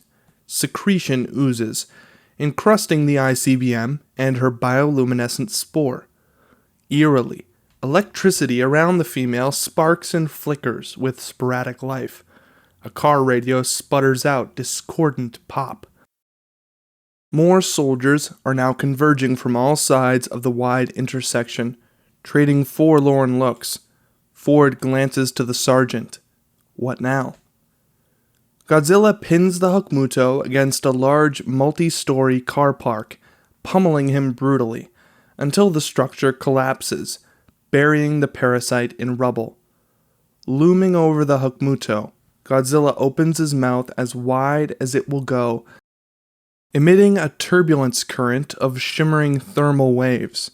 There is just enough time to decipher light sparking within his cavernous maw, and then he roars. Something happens we have not yet seen in person. Godzilla vomits out a fount of blinding blue-white. L holds Brody close as Godzilla's atomic breath blisters down like napalm on the street outside. The Hokuto flaps up into the air to escape Godzilla's brutal incendiary assault, but freezes mid-takeoff. Godzilla's jaws have clamped down on one of the 4 smoldering wings. The Hokuto hisses, then flutters into a frenzy, trying to lose its wing. The animal bucks and twists, pelting the area with broken scales and saliva, but Godzilla holds. Enraged, the Hokuto flings itself away in pain, without one wing. The massive appendage, shed clean, remains in Godzilla's mouth. Godzilla drops the wing, which is still writhing. He snarls at the Hokuto. I did this to you. The Hokuto howls deafeningly in agony. The creature battle is audible, but the Femuto remains motionless from here, still crouched above the ICBM, until suddenly, the Hokuto's howl of pain echoes across the city. The Femuto springs to attention, quickly lifting her enormous frame on her 4 hind legs and trundling off in the direction of her pained mate's call. Ford and the other soldiers dive aside to dodge her crushing footfalls, several unsuccessfully. With Femuto gone, the nest is left unguarded. 4 weapons techs immediately descend the crater toward the ICBM, wedging in next to the Muto's giant spore. They get to work as Ford and the other troops surround the burrow, standing watch. The sergeant checks his stopwatch. 8:34, 8:33, 8:32. The same timer counting down in the Harry S. Truman as Honda and Stenz return to look on breathlessly. Along with Bayer and the others, no adversaries anymore, everyone just praying for survival. Godzilla further bullies a downed Hokuto, body checking and tail lashing the grounded parasite, until finally he stands above his soon-to-be vanquished opponent. Fury flashes in Godzilla's eyes, but this time, as Godzilla unhinges to unleash a final fatal blast of atomic fire, the blue flames snuff out completely. The ignition current in his throat short-circuits with a feeble click click. Godzilla. Smoke seethes from his nostrils. Now he's confused, turning slowly back to see the Femuto arrived. Her magnetism shorted out his flame. He hisses angrily, while the Hokuto flaps up behind Godzilla on his 3 remaining wings, incensed. Godzilla is trapped between them. The Femuto slams down her giant forelimbs, and the Hokuto claps his massive wings, generating a combined shockwave so intense it stuns Godzilla where he stands. He staggers, dazed. Then both Mutos pounce. Ford and the other troops stiffen on their rifles, listening to the monstrous cacophony. It's clear even from a distance that the tide has turned. While down in the nest, the weapons techs are dismantling the cone tip of the ICBM, exposing the inner warhead. They carefully lift it by its handholds and slide it from the larger missile tube. The countdown timer ticks down. 6:55, 6:54. As the techs continue on their work, a long, complex process, we angle on Ford, glimpsing the monster battle through the smoke beyond, a growing aspect of concern. Godzilla pinballs down the rubble-lined streets, choking on a blizzard of swirling ash, but the Hokuto and Femuto allow no respite, outmatching him from land and air. The Femuto sinks huge fangs into his tail, payback for her mate. Godzilla lets out a pained roar as electricity ripples his body, preventing him from summoning his atomic breath. The female is shorting out Gojira's heat release. Satellite feeds provide partial glimpses of the action. If they keep him on land long enough, his body could go into meltdown. The combined efforts of the Mutos bring Godzilla to his knees. The Hokuto gouges from above as the Femuto twines her massive limbs around Godzilla's throat, choking him out. Godzilla struggles mightily, but his efforts are diminishing. Elle and Brody brace with each concussion from outside. The lobby swirls with dust and smoke, and then they notice thousands of $20 bills are floating through the air like falling leaves. Elle looks across the lobby to see the money is fluttering from the open doors of a bank vault. She hoists Brody to support him, and they take off running. Back at the female's nest, weapons techs continue their methodical work, sweat pouring down their brows, as they fire up electric drills to unscrew a combination panel. The nearby mutospore ripples with static electricity. As if sensing the electrical charge, Ford notices and then sees the Femuto in the distance reacting to the signal from her spore. This distracts her momentarily, like a spider sensing a disruption of her web. Ford rushes to the spore and pounds it with his rifle butt. More static ripples its surface. The Femuto reacts again. "Come on, give me a hand with this!" The sergeant and some other troops rush up to join him, all pounding at the shell. Ford retrieves a pair of bolt cutters from his backpack and jams them through the hardened spore. Electric sparks explode from the shattered shell. The female reacts in shock. Sensing the destruction of her spore, she swivels back, momentarily forgetting Godzilla, who seizes the brief advantage as the Hokuto dive bombs for another 3-winged attack. This time, Godzilla lashes out and snaps his jaws around the creature's throat, biting down so hard he crushes the Hokuto's giant skull. The Femuto spins back in utter fury as her mate, the Hokuto, flops lifeless to the ground. She rears up and charges at Godzilla, driving his body right through the Transamerica Tower. The entire building quakes massively from the fatal blow. Columns buckle, shards of concrete hailing down. Elle and Brody have not quite made it to the bank vault. Then, the entire skyscraper collapses in on itself, completely entombing Godzilla and Elle and Brody in debris. Ford and the other troops are thrown from their feet by the resulting shockwave. Then a cloud of concrete dust blasts through. enshrouding the entire area in blinding smoke. The sound alone has a concussive impact, temporarily topping out our audio track. All we can hear is a shrill tinnitus ringing. Dust and debris consume us. Ford is trapped beneath a pile of brick and twisted rebar. Writhing soldiers surround him on all sides. The warhead rests 10 yards away, its lights still blinking, counting down. Several weapons techs lay dead beside it. Ford struggles, but his boot has been impaled by rebar. He quickly yanks and tugs it off, freeing his foot. He crawls to the warhead. By now, 3 more soldiers have come too, gathering around, none with any clue of what to do. The techs are gone. It's over. But then, the sound of a massive inhalation up above them. The dust cloud itself begins to churn, offering vague glimpses of the Femuto's terrifying silhouette, as she unleashes a blood-curdling howl.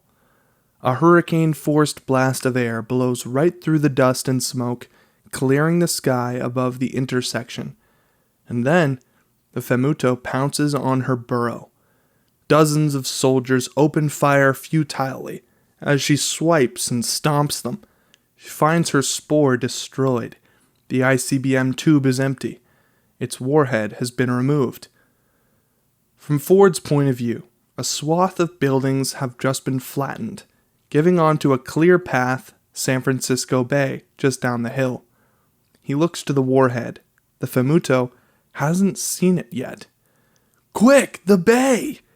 Ford and the 3 other soldiers hoist the warhead by its handholds, 2 to a side, hurrying down the steep, debris-strewn hillside toward the bay.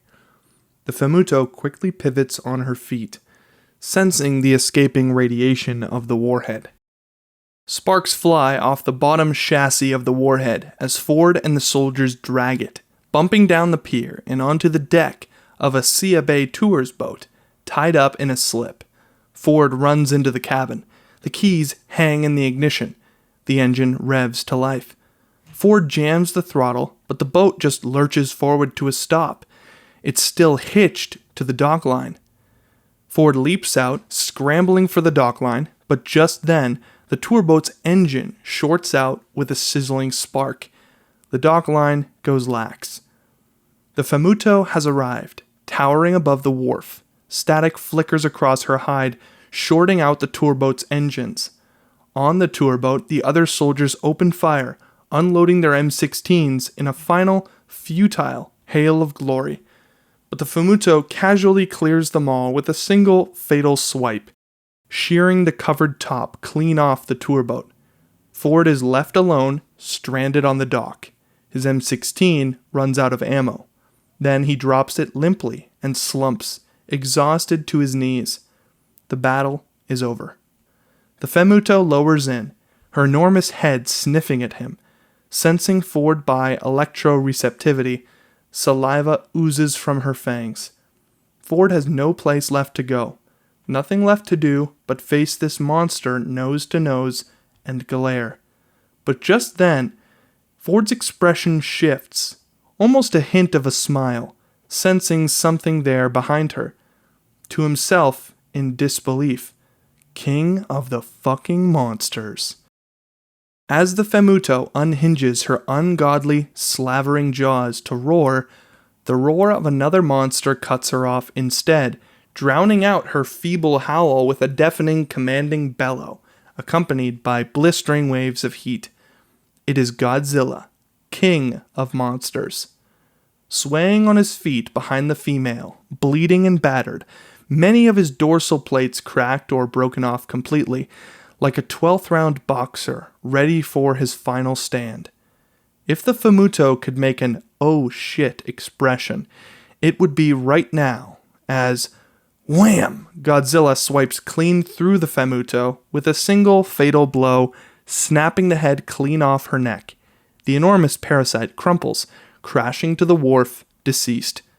Then the great Godzilla drops to a knee, exhausted. The massive tremor echoes from the street above inside the subway platform. As terrified citizens huddle in the darkness, But then, unexpectedly, electricity flickers back throughout the station. Lights come on again. With the Mutos dead, the power has returned. Satellite feeds on the Harry S. Truman return as well, as ADM Stens, Honda, and the rest look on. The countdown timer is still ticking. From his position on the dock, Ford watches as electricity returns block by block across the San Francisco skyline. And then suddenly, vroom, the tour boat's engine whirs to life.